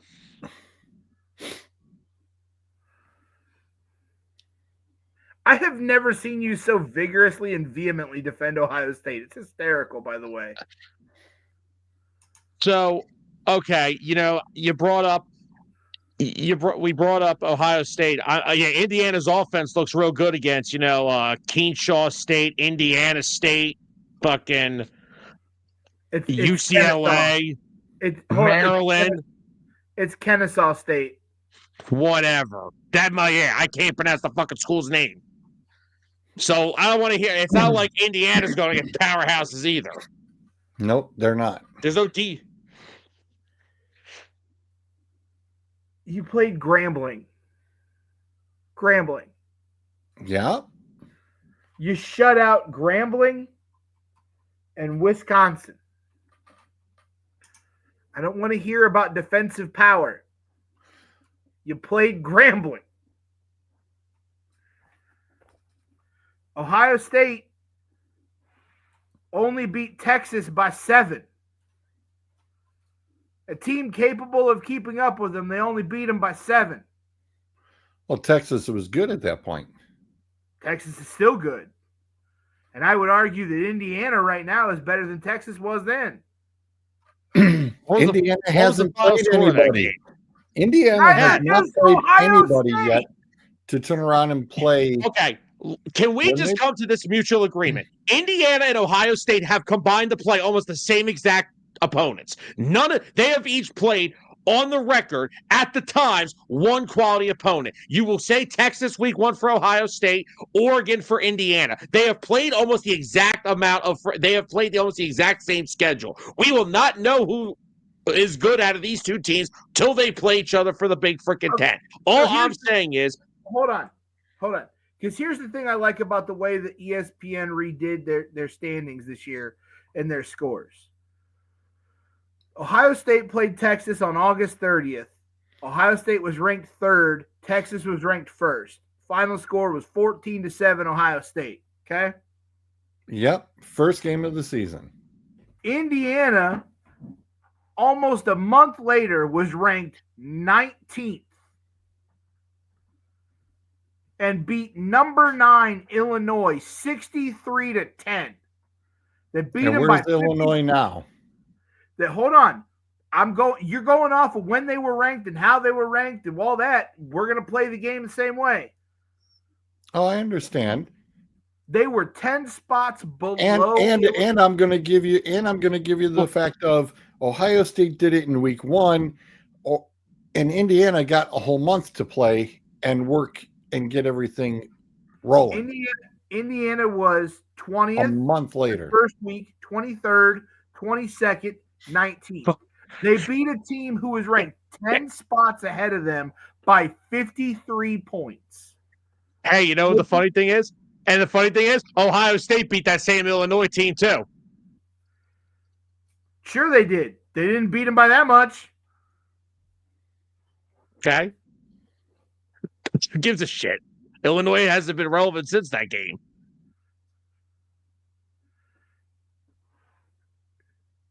Two weeks after Indiana beat them is when Ohio State played them. Yeah, and Indiana was at home, and Ohio State was on the damn road. They beat Illinois. They beat Illinois by 16.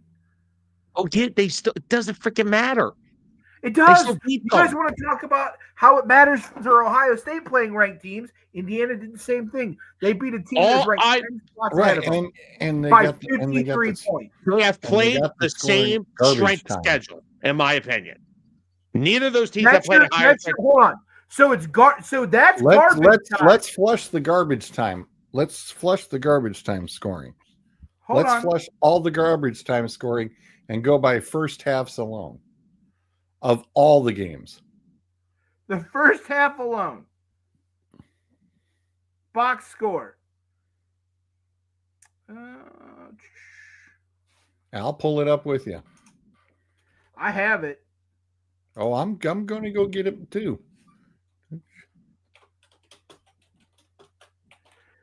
First half alone, they put up 35 points.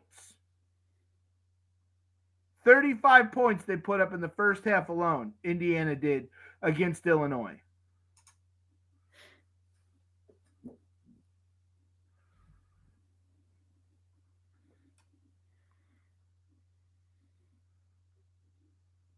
Ohio State versus Texas. First half, 7 points. No, we're talking about the Illinois game. Why is the Focus on the game. Don't flip it around to other shit. Stick to the Illinois game. I'm still waiting for my goddamn question from earlier to be answered. Where is Indiana better offensively than Ohio State? That's what I'm still waiting to hear. I need that answer. I answered it. Yes, I did. No, you didn't. 2 units. No, you didn't. You're talking about the coaching. I want to know on the field. What positional group does Indiana have an advantage over Ohio State? I am still waiting for that to be answered. You know why? Because it can't be answered. You're getting awfully worked up over a question that I answered 5 minutes ago. No, you did not. You didn't. Where I are told they you better? I don't give a fuck about the players on the field. I think Indiana you is know better. what That's who's playing the damn game. That's who's playing the game. Yeah. That's where it's going to matter on the field. The coaches aren't going to sit there and make the points of, oh, we're better. They've got to. We're better in coaching. They've got to implement the game plan. The players aren't. Dude, the players execute the game plan. Jesus. I think Indiana has better offensive coaching. That's where they're fucking better. You fucking idiots. That's not. It's better But in they're every not the position ones on the field that matters. They're not right. The players are the one. That's what we're talking about. Hey, to answer your question about the Illinois game, Ohio State scored 20 points in the first half. Who gives a shit about the Illinois game? No, I was talking about it. But, oh my God! Now that's like Illinois' fucking Alabama. Jesus. No, but the point is, the coaching isn't where Sam asked you. He said, "Where on the field?" His direct question to me is, where do you think Indiana is? Where do you, not where are they? Where do you think Indiana is better than Ohio State? And until Kurt Signetti and Ryan Day put fucking shoulder pads on, that's not answering my question. You gave me an objective question, and I gave you a subjective answer. I think that Indiana is better in the coaching and game plan implementation part of the game. That's where I think that they're better. Ohio State can go recruit at anywhere and get any 5-star they want. Doesn't matter. But they have stronger coaching than what Indiana has. Hold on. Because to beat teams like Ohio State, Alabama, Georgia, LSU, you have to beat them elsewhere. You have to beat them in strategy, in game plan, in those areas. And Ohio State did that in the playoff last year against Tennessee, Oregon, Texas, Notre Dame. Shall I fucking continue? They absolutely did, but we're not talking about 2024, are we? Oh, are we? How did Indiana's playoff go last year? Hey, we're not talking about 2024. How'd Texas's playoffs work out last year? How'd Penn State? No, you're saying they have a coaching advantage, the same coaching staff from last year. So what the hell happened? You learn. You fucking learn. It's the same reason. Learns?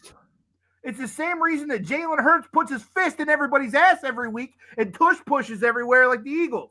Fuck, they learn. God bless, dude. Hey, you know what the fight is? You brought up something about my team, and that's actually something that's on the field. You still haven't brought up anything on the field between Ohio State and Indiana. Jesus Christ.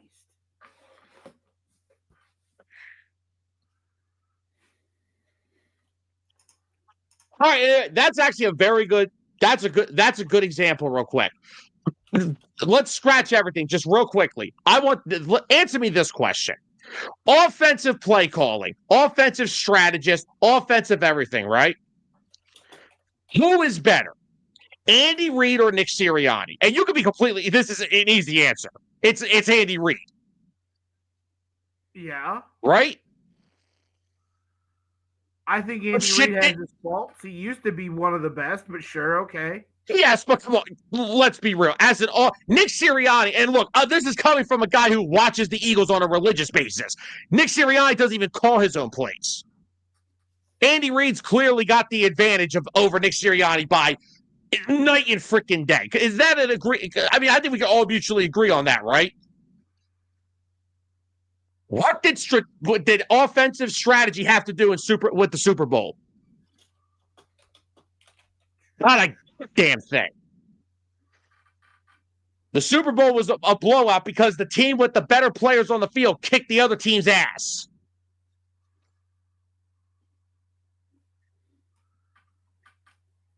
And when Indiana's corners are running up for their lives in a few weeks, when they're running after Carnell Tate and Jeremiah Smith, then come talk to me.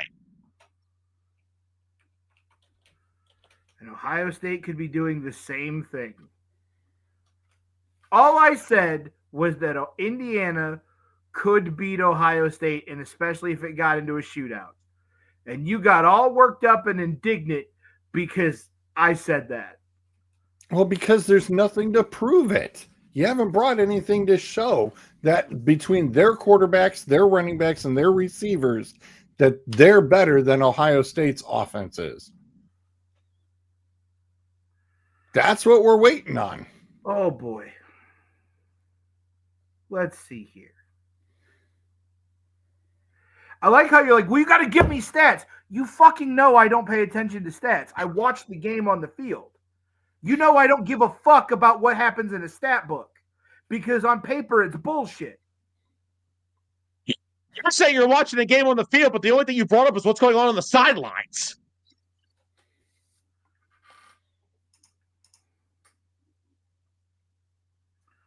Good Lord, guys. Yeah, but like I said, I think Ohio State has played a few more of the tougher teams through, and Indiana just still is. We haven't even, and I don't even agree with you. That's where I disagree with you. I think these teams have both played almost a damn near equal schedule. I don't even agree with that. I'm not saying it's by much. Oh, and like we said, we all have opinions and disagreements. Right. Here's the other thing. Hold on.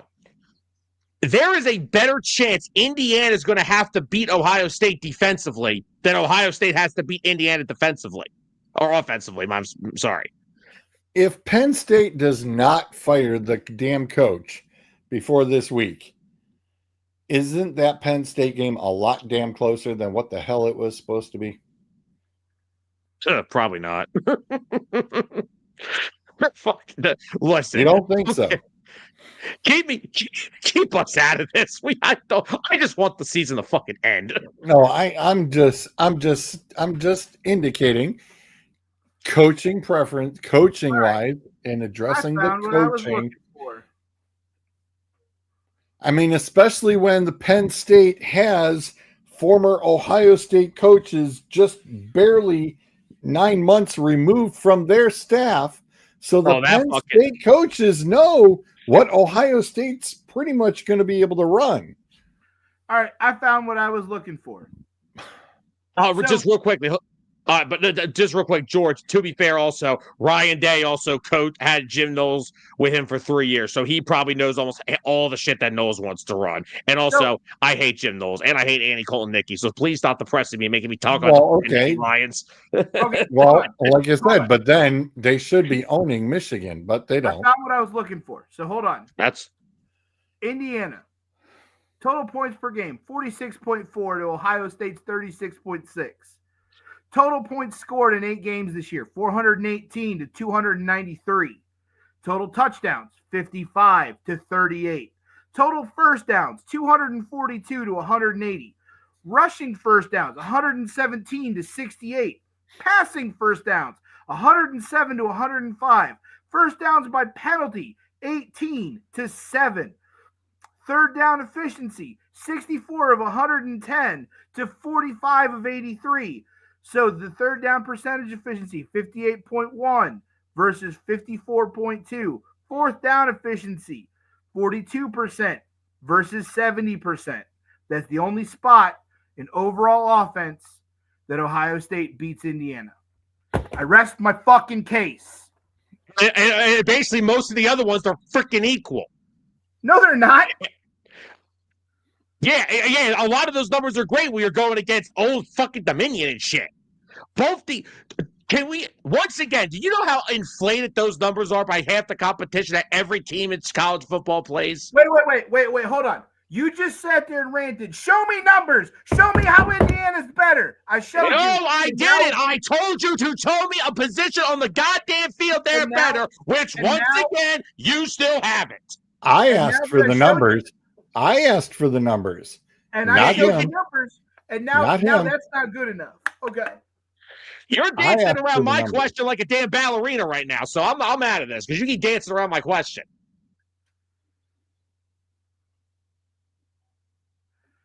Oh, let's pull up the fucking rosters to make you happy. Well, I mean, the guys that play the games actually do kind of matter. Let's see. Team leaders for Ohio State. Quarterback. Oh, fuck. My phone reloaded. Sayan's got 2188. Jackson's got 538 rushing. Receiving yards. 725 for Smith. Okay? That's Ohio State.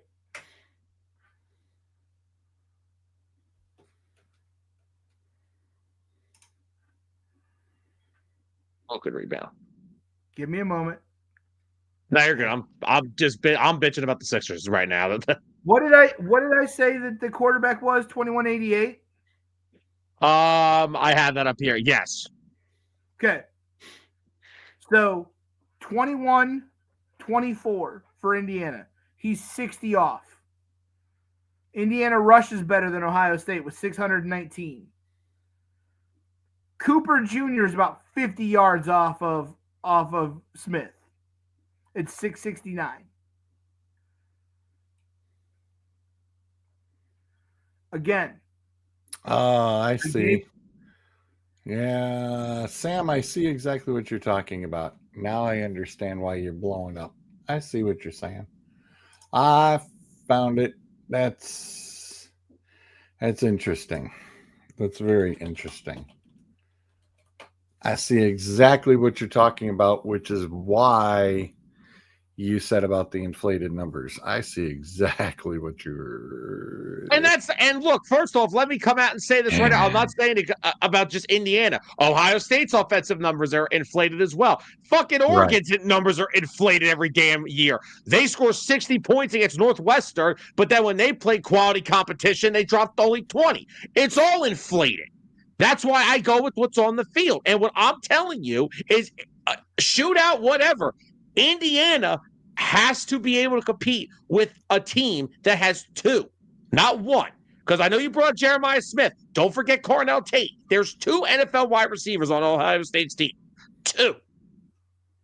Julian Sang is having a year where, yes, he's got 2188, 23 touchdowns. He's completing 80% of his goddamn passes. 80. That's great.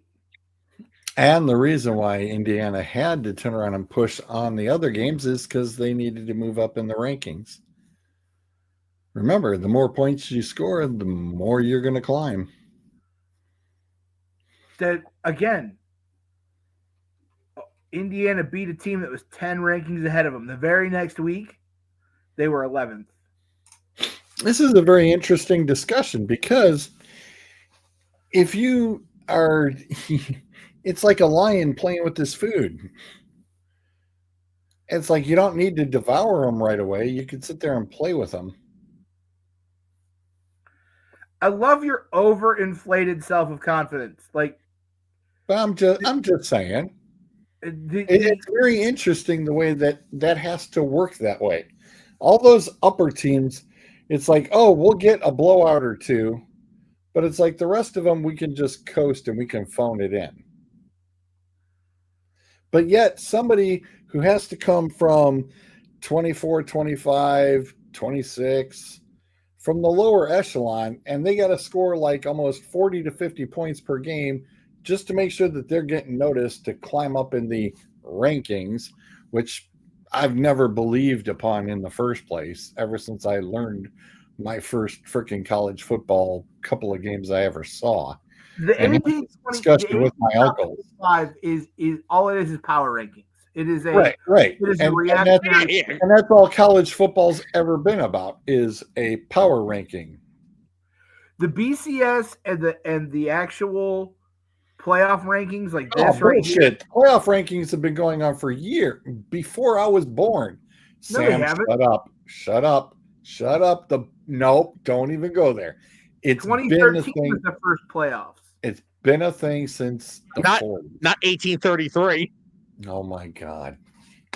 I knew I was trying to avoid that. And Damn it. first of all, can we? Stop. Hey, Stop. listen, can I just come out to say I don't know how the hell we got into this. I don't give two shits. I don't have a dog in this fight. Both these teams can go fuck themselves in my case. I hope they both lose. I don't give a shit. I'm salty and upset because my team sucks, so I don't care about the Big Ten right now.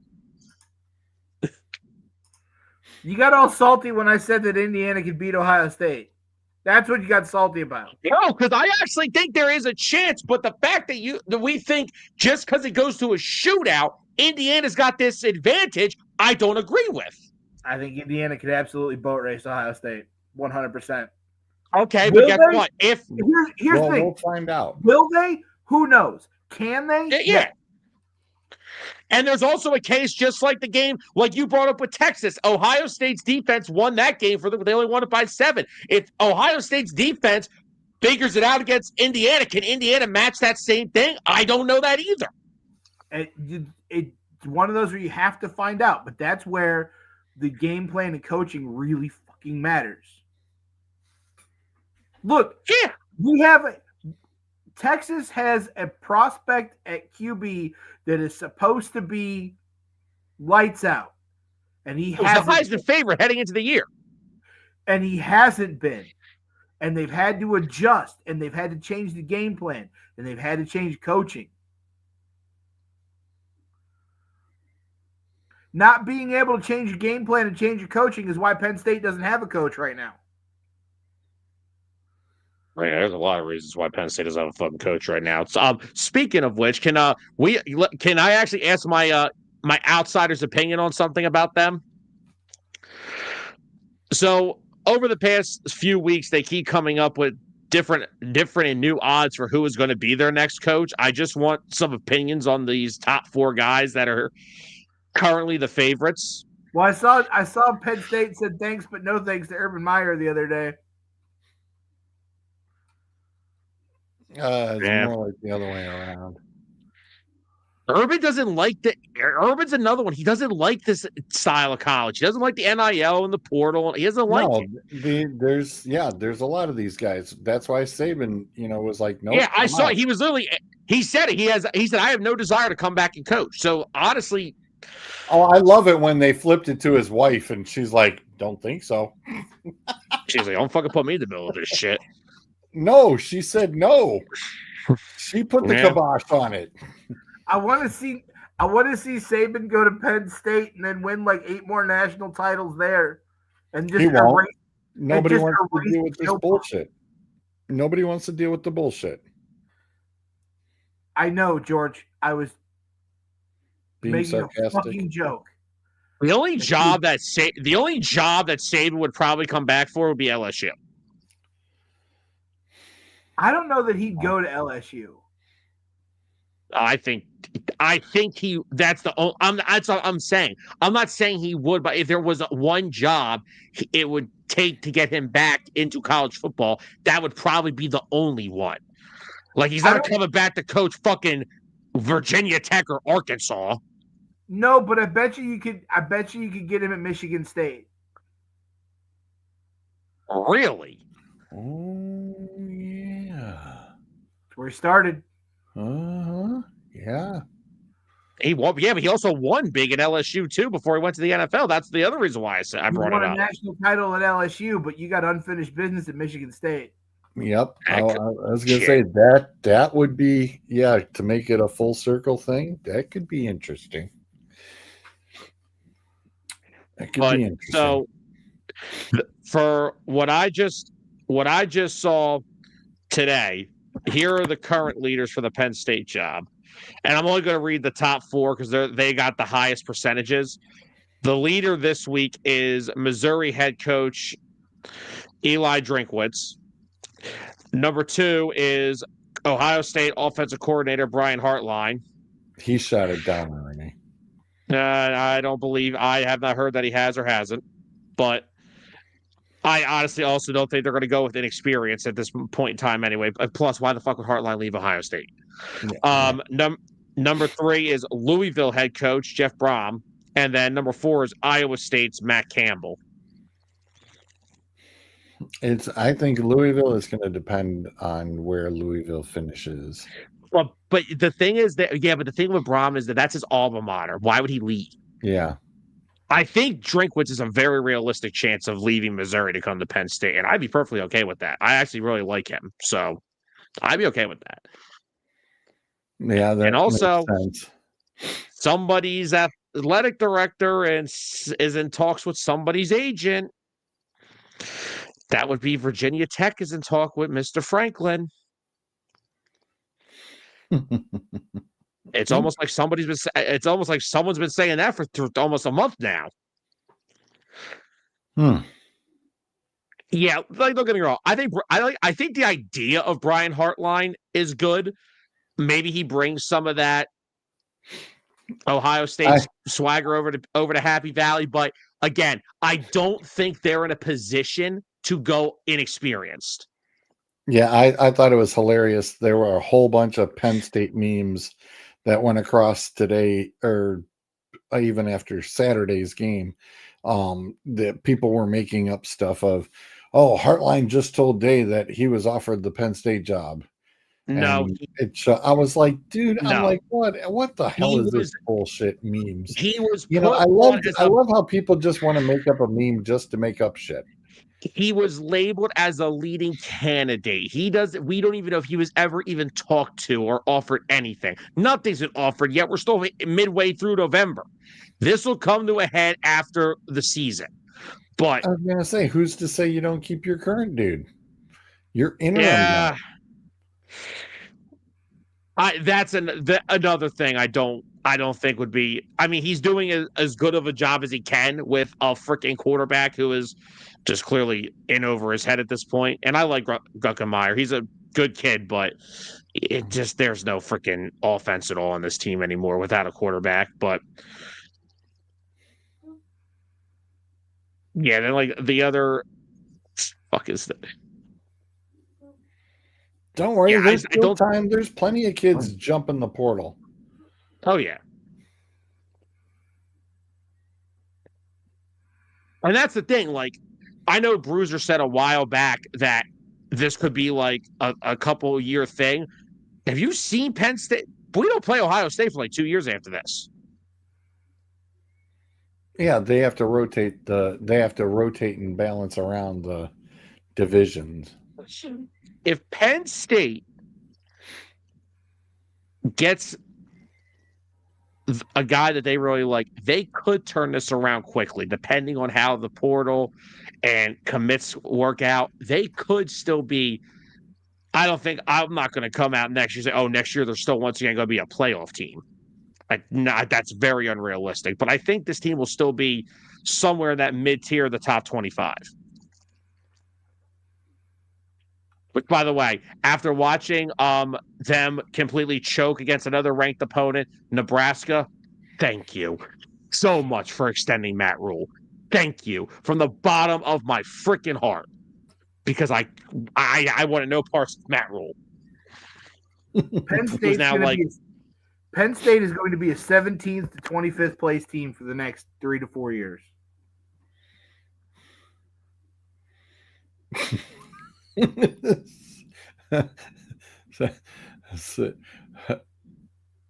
Sam's just like, really? That schedule next year, I'm going to highly debate that. 17th. That's where you'll end up. I'll say anywhere between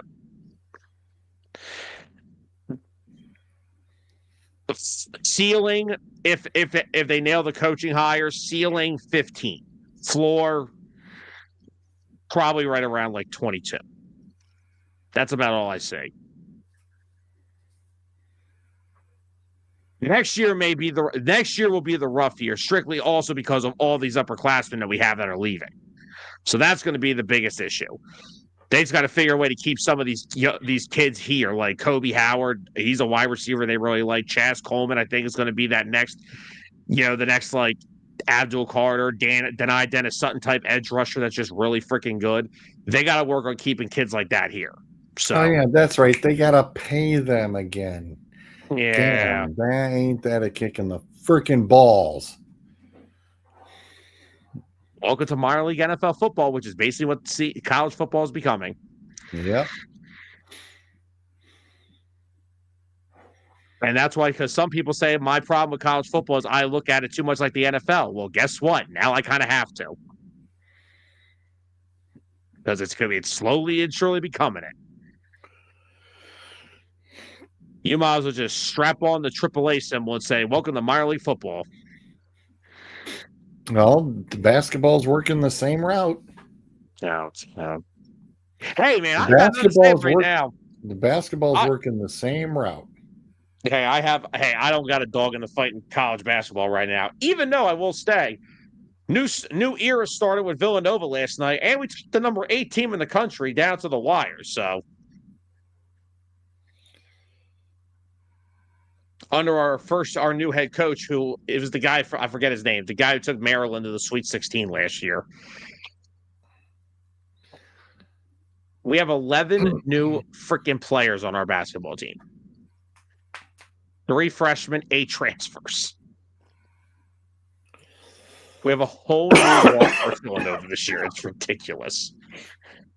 But like I said, we only lost by 5 to BYU, who is ranked number 8th in the country to start the season. So I'm happy. Hopefully they can actually be something this year. The last 3 years under Kyle Neptune were not pretty. But again, it's taken over for Jay Wright, who's one of the greatest college basketball coaches ever. So what do you expect? But you can't follow up taking over for that and then missing the tournament all 3 years for the head coach after him. Well, I want to finish up on the World Series note real quick because looks like Toronto choked a massive chicken, and I'm sorry, but you don't sit there and decide to let every pitcher in the whole damn bullpen sit there and get a batter every other freaking batter just to turn around and make sure that you win the damn ball game. What a biggest damn choke job I've ever seen. It's almost as bad as watching the Baltimore Ravens play football.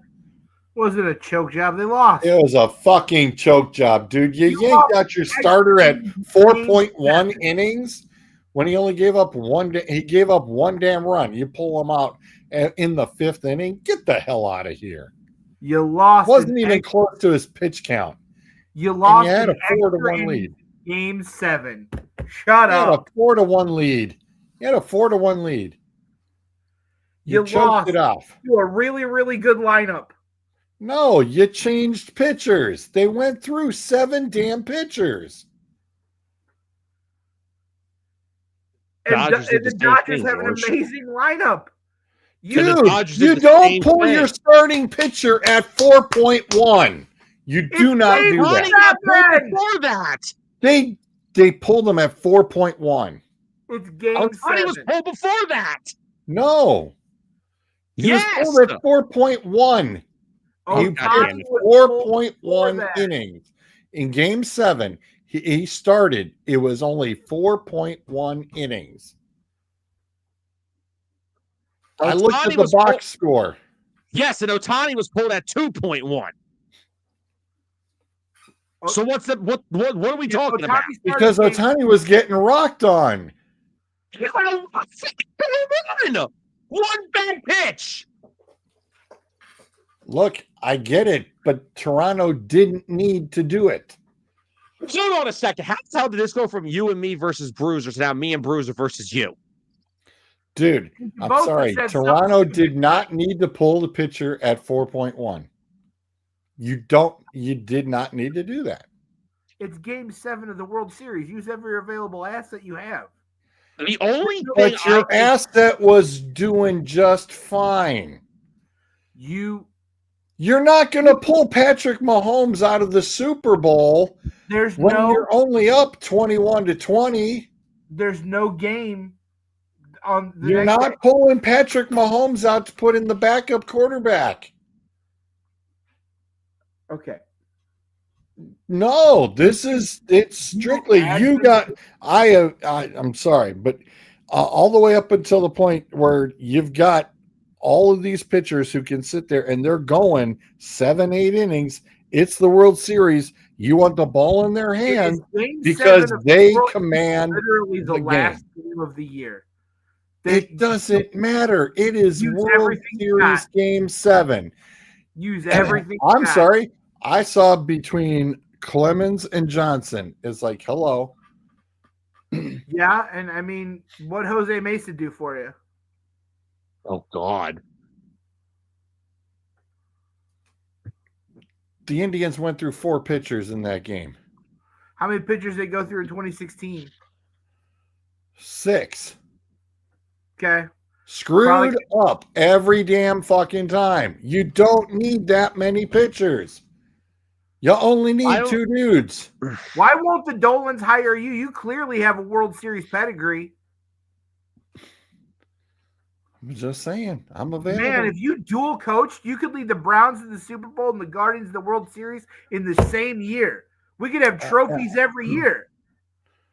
Like I said, I pay attention. There's a reason. I pay attention to the winning team. Like you just said, you watch the football field. You watch the game. Guess what? I've watched the damn games. I've watched 2 pitchers do it several times. I'm a lot older. I've seen it done. Yes, we all know that you were alive to see frickin' Grover Cleveland Alexander pitch. We're aware of that. Hold on. But you're talking about you watch the winning team. The winning team did the exact same damn thing. And they did it before the frickin' Blue Jays did it. But the problem is they were behind. They were behind when they did it. When you are ahead, you have a dominating pitcher owning that squad. Why would you pull him out? Just for somebody else to come up behind him and screw it up. Leave your ace in the game. First of all, a 41-year-old Max Scherzer is not the Blue Jays' ace. First of all, the ace of the Blue Jays was not pitching in the World Series because he was hurt. But Schneider did. Hold on. Pulling Scherzer is not what screwed the Blue Jays. What screwed them was that he went to Chris Bassett in the freaking, I think it was the 6th inning over Seranthony Dominguez. If they would have kept if they would have let Dominguez pitch there instead of Bassett, they're probably still up 4-1. And then Muncie's home run in the 8th inning only makes it 4-2. And then Rojas's home run probably only makes it 4-3. That's where Schneider also freaking screwed up because he brought Bassett in as his first guy, and that was a stupid decision. Also, now, George, I want you to respect this as a baseball coach. What do you teach do we know what this thing? We teach kids what a secondary lead is called, right? Mm-hmm. Do the Blue Jays know what the hell that is? Touche. Because if Isaiah Kyer Falefa knew what a secondary lead is, guess what's going to happen? Will Smith, your foot's going to be off the base enough time for freaking Falefa to score. Blue Jays win the World Series. Yep. But no, that because IKF had a freaking 2-foot lead off a third and didn't take a secondary lead, that's why that play happened. I love how George is shitting all over the Game 7 when everybody from Buster Only to Tim Kirkjian to other baseball writers are talking about how it was the greatest Game 7 of this century. Hold on. I think he's shitting on the game. He's shitting on how it was managed. Correct. And this is the most watched baseball game since 2015. Well, yeah, I mean, because nobody watches. That's why. 3.1 million people watched Saturday night. Right. And I they mean, were all from LA. And they were all from LA. No, they weren't. Congratulations. No, they Duh. weren't. Yeah, they were. No, they I'm not from weren't. LA. Well, I wasn't watching. Bruiser, you from LA? No, I'm not. I'm from Cleveland. Like I said, majority was from Sorry, LA. I was wrong. I 25. So I said it was 3.1. It was 31.5. Game 7 between the Los Angeles Dodgers and the Blue Jays drew an average of 25.5 million viewers on Fox and peaked in the late and extra innings with 31.5 million viewers. Right, because it was Jeez. after the news was off the air, so they had nothing else to watch. Of course. Watch. But of I course. love how you just I want to make excuses for it. Like I said, everybody turns around and waits until the World Series. And because it was making its way for a Game 7, just made it bigger and bigger. It's what Major League Baseball needed. Because Major League Baseball, in all their ratings, are shitting the bed. And they know it. So you got to come up with something. I mean, why do you think the NFL is always relevant every week in the offseason? Somebody's got to be assigned to make some headline every single week in the NFL in the offseason. Are you aware that baseball is like the second most talked about sport right now, outside of the NFL and college football? You also do realize that baseball is a regional sport and not a national sport anymore. The Dodgers are making it national again. They are, but for the last 10 years, it's been a regional sport. Correct. Oh, yeah, I agree with you. I agree with you 100% on that. Wait a minute. Let me rewind and record that. Yeah, right. After about 20, if you would have watched the show a half hour ago, you would have thought, how the hell are these two great? But yeah, but like, what is with the thing with baseball? Baseball right now is at its best it's been in over a decade. Because it's been shit. That's right. And now it's better. Well, welcome to the world.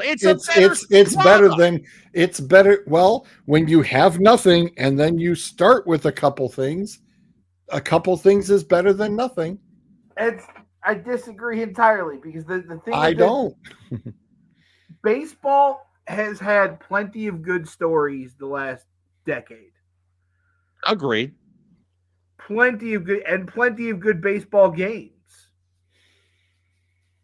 The problem is that because it was so regional and everybody had to have their own regional sports package,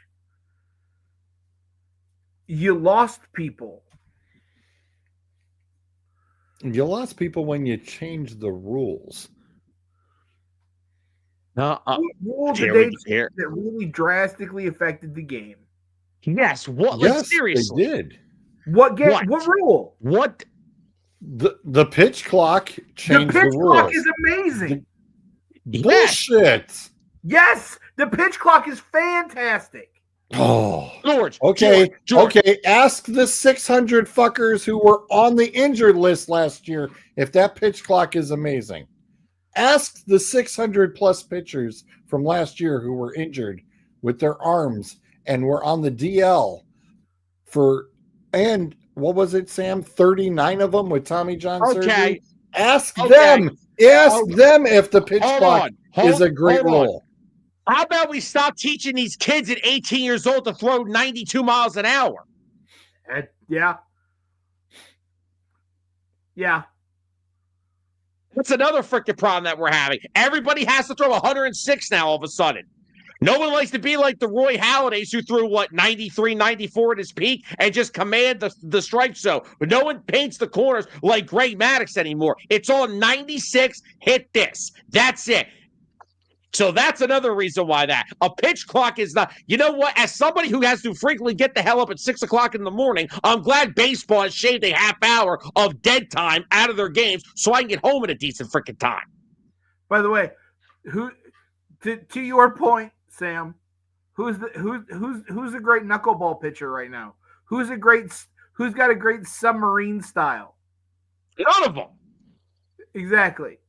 The only submarine arm you could think of is Tyler Rogers, and he's a relief pitcher. The idea that you have to throw between 98 and 104 consistently is the reason why pitchers have blown out their arms. It's the reason why there's rotation. You Yeah, don't and have it's to not throw that normal. hard. Learn skill. Yes. But again, because they're doing that, the pitch clock, Sam and I discussed it even last year. We even spent a whole show on it. Because the arms do not get the opportunity to retract with their elasticity is why the arms are getting ruined. Dude, you're talking about 30 seconds on a pitch clock. Damn right. Exactly. And 30 wear it out just like a rubber band, dude. And you might have added another 15 without a pitch clock. Dude, the game was never meant to be timed. Oh, good Never. Lord. The game was never meant to be timed. If that is the most drastic thing that has altered the game of baseball, then that's a no. Let's go. No, let me get into stupid rule number 2. Putting a guy on second base in extra innings. That's a fantastic rule. Jesus Christ. Are you fucking kidding me? You have got to be shit. You're just pissing me off just to piss me off. No, it is the dumbest fucking thing. You never earned that runner on the bag. If that rule had been in effect in 2015, the Indians would have won the World Series. And it would have been, you would have thought it was the greatest rule ever because it would have got you a World Series. It's a stupid damn rule, period. End of story. You do not have an earned runner on the base. No, it's stupid. Stop changing the damn game that way. All right, let me ask you. All right, hold on. Let me ask you this one real quick. Do you think hockey goalies find it fair? Hold on. No. Baseball keeps changing the rules to their advantage. Look at the steroid era. They didn't turn around and they had the most home runs and hitting in the steroid eras. Do you know when steroids 100%. Hold on. And why was that? Because baseball was getting boring. All of a sudden, you get all these guys jacked. All these guys are cranking out all these home runs. Baseball's fantastic. You've got home run races. And then, oh, look. Now you had to go, uh-oh, we got in a little bit of trouble. Now we're back on the roller coaster, dip down. George. Then you turn around and you're in a lull. And then now, well, now we've got to change the rules again to make baseball back up to an one advantage. of the biggest sports stories of the 90s.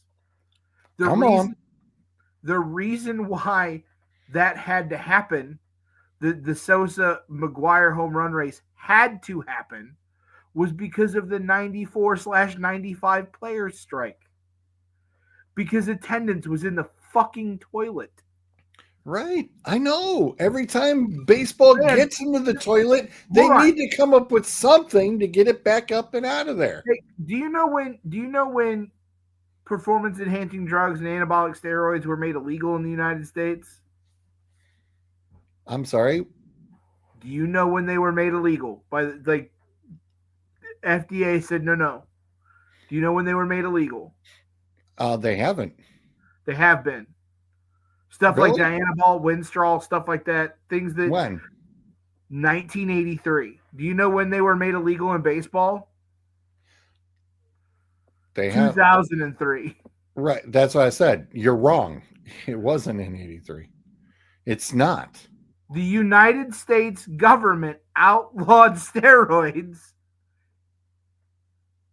certain types of steroids in the 80s because of health effects. They did. It was one of the major parts of the fucking report. No. Yes, George. No. Yes. No. Because you can still use steroids. How many you can still use steroids. So it's not illegal. Okay. Things like Dianabol, Winstrol, Other forms of those steroids and growth hormones are absolutely illegal. Okay, but you're starting to wear down your classification. Dianabol is a steroid. Winstrol is a steroid. Okay, like I said, you're starting to wear down your classification. Okay, I'm waiting for the rest of it. I'm not. Those have been illegal since the 80s. Right, but there are others that are not.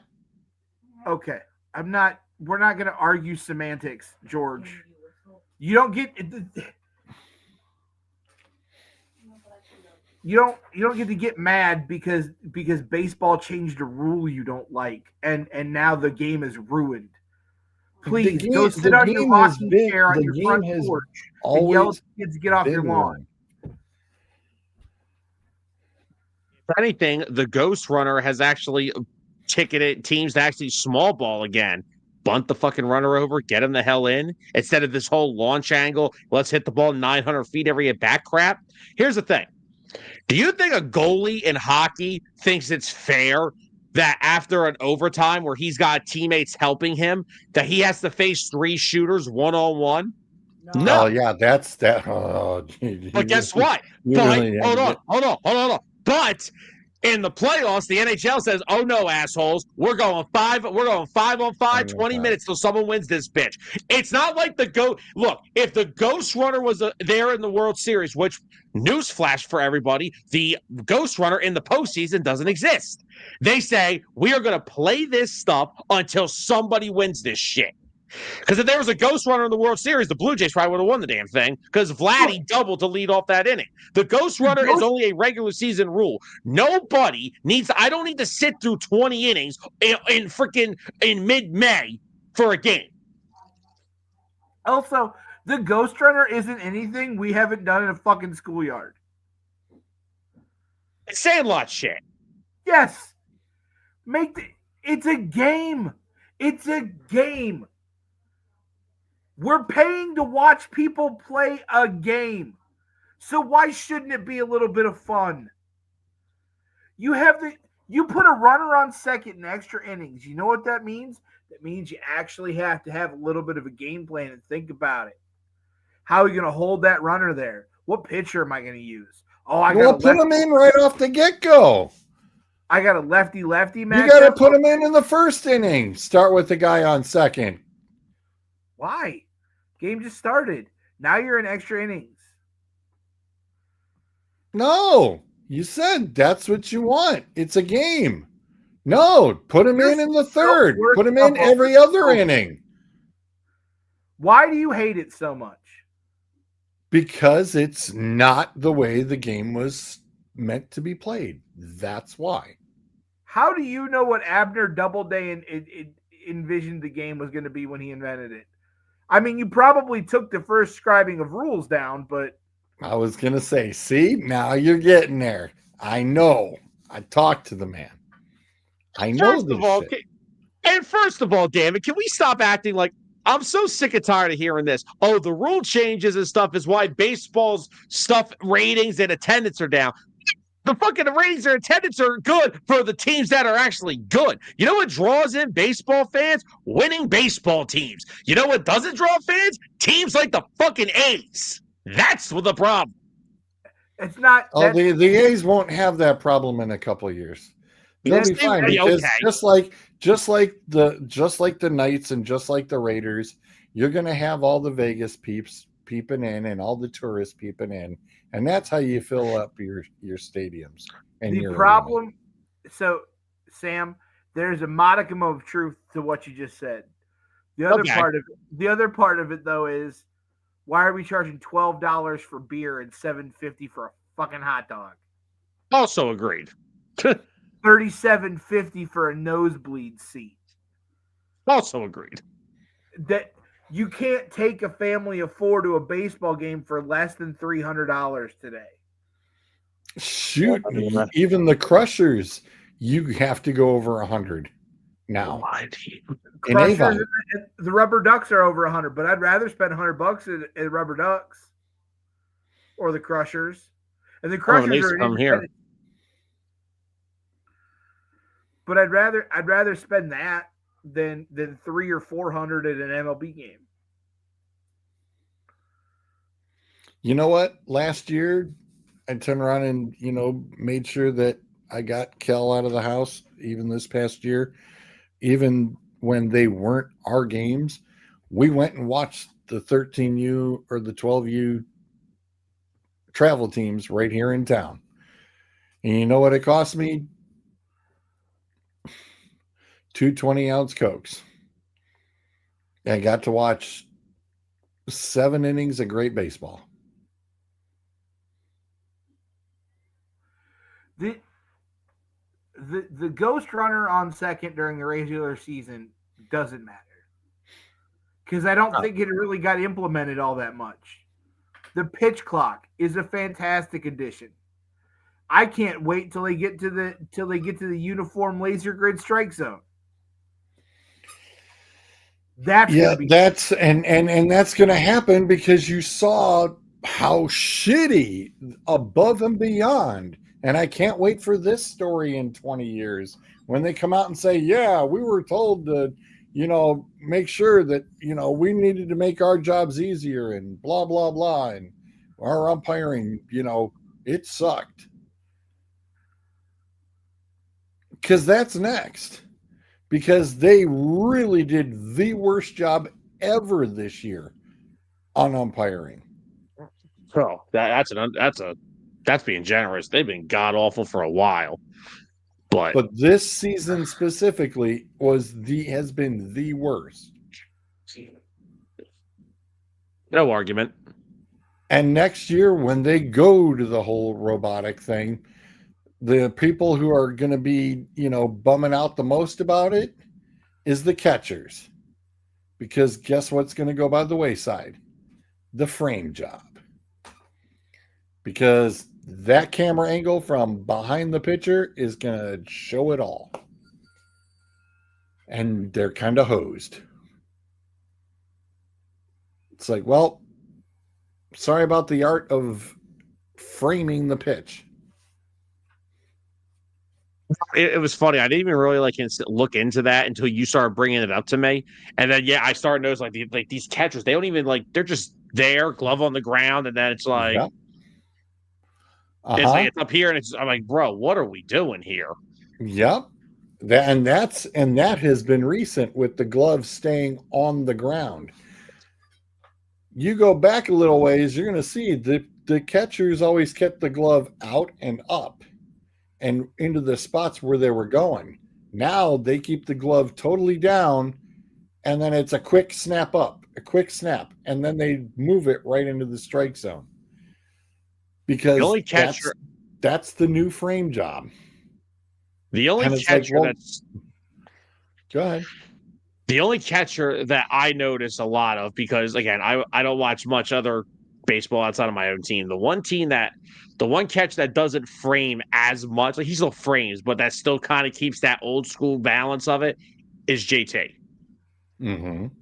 Real Muto keeps he's still an OG catcher. That's why he's got bad freaking knees. Right. So next year's baseball should be even more interesting.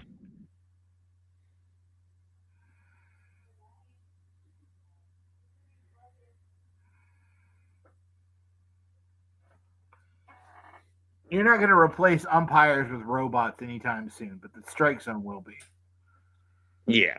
They're already doing it in AAA, and it's had a ton of positive feedback from players. Oh yeah, we already know. They already said that they were going to do it next year because they did it all in spring training on the major league level. So they already know it's coming. They already know it's coming.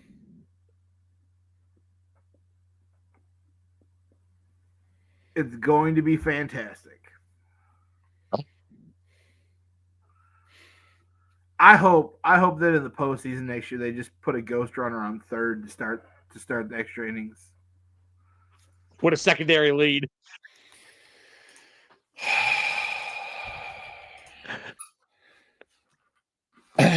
All right, Sam. We're gonna knock it off a little early. Hey, I suppose I didn't get kicked for saying my secondary lead joke. Oh, it was a very interesting show. Very heated debates this evening. A lot of dueling going on this evening. Lots. I thought that was of it. absolutely. I am sorry for anybody and everybody who tried to comment through Facebook for some weird reason. Even though that connection's still there, for some dumb reason, it just did not want to pop up anybody. So this is just another reason why Facebook is going to eventually get eliminated here, and everything's strictly going to be off of YouTube.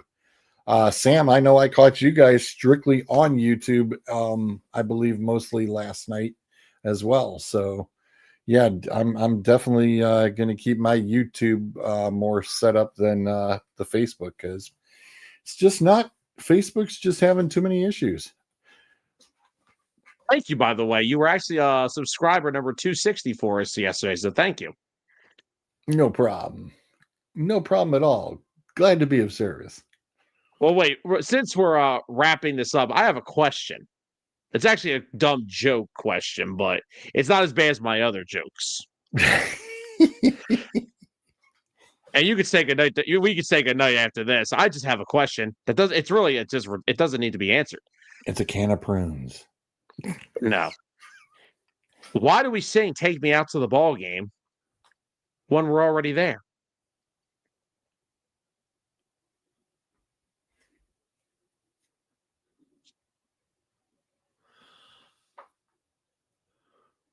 That's all I have tonight. Good night, everybody. That is. Hey, no, hang on a second. No, because that brings up an interesting thought. When whoever turned around and said, okay, make this part of a seventh inning stretch per se, who thought of that? And why would that's as they said in one of the old songs from back in the 90s before you were born? That's ponderous, man. That's really ponderous. 1890 or 1990? I just want to make sure we're on the same time frame here. Could be 2090. You never know. Oh, I don't want to be telling I don't want to be telling the person I meet in the future that I start doing vidcasts with about my old ages now. Come on now. See? That's, well, I was gonna say, we'll leave the people to think on that one. That's actually a good question. That's an interesting question.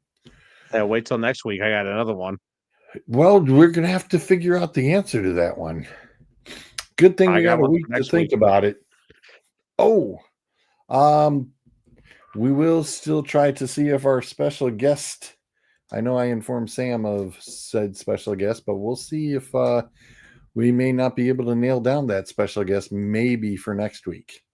We'll have to turn around and check out his schedule. Hopefully he makes a response back and maybe we can get something done.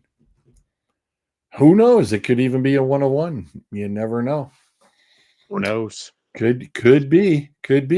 In the meantime, Sam, what else you guys got? Anything going into 609 next week? We'll save that announcement for next week. No, I'm saying, you got anything upcoming for 609? For this week, no. Okay.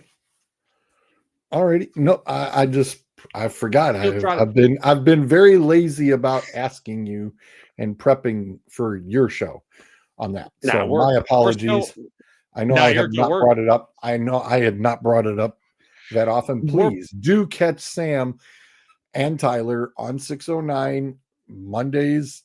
7 to 9 or 9:30 or 10, both on Facebook and YouTube every Monday night. Eastern time, by the way, Eastern. I was going to say, I need to mention that, especially I've got a few buddies who are now watching both of our shows who are over on the West Coast, by the way. So you may see a few new peeps. So just a heads up on that. For Sam, I'm G. Yes, no Zolt tonight. He did turn around and hit me up to let me know that he was under the weather. So we'll turn around and catch up with him next week. Until then, say it. Say goodnight.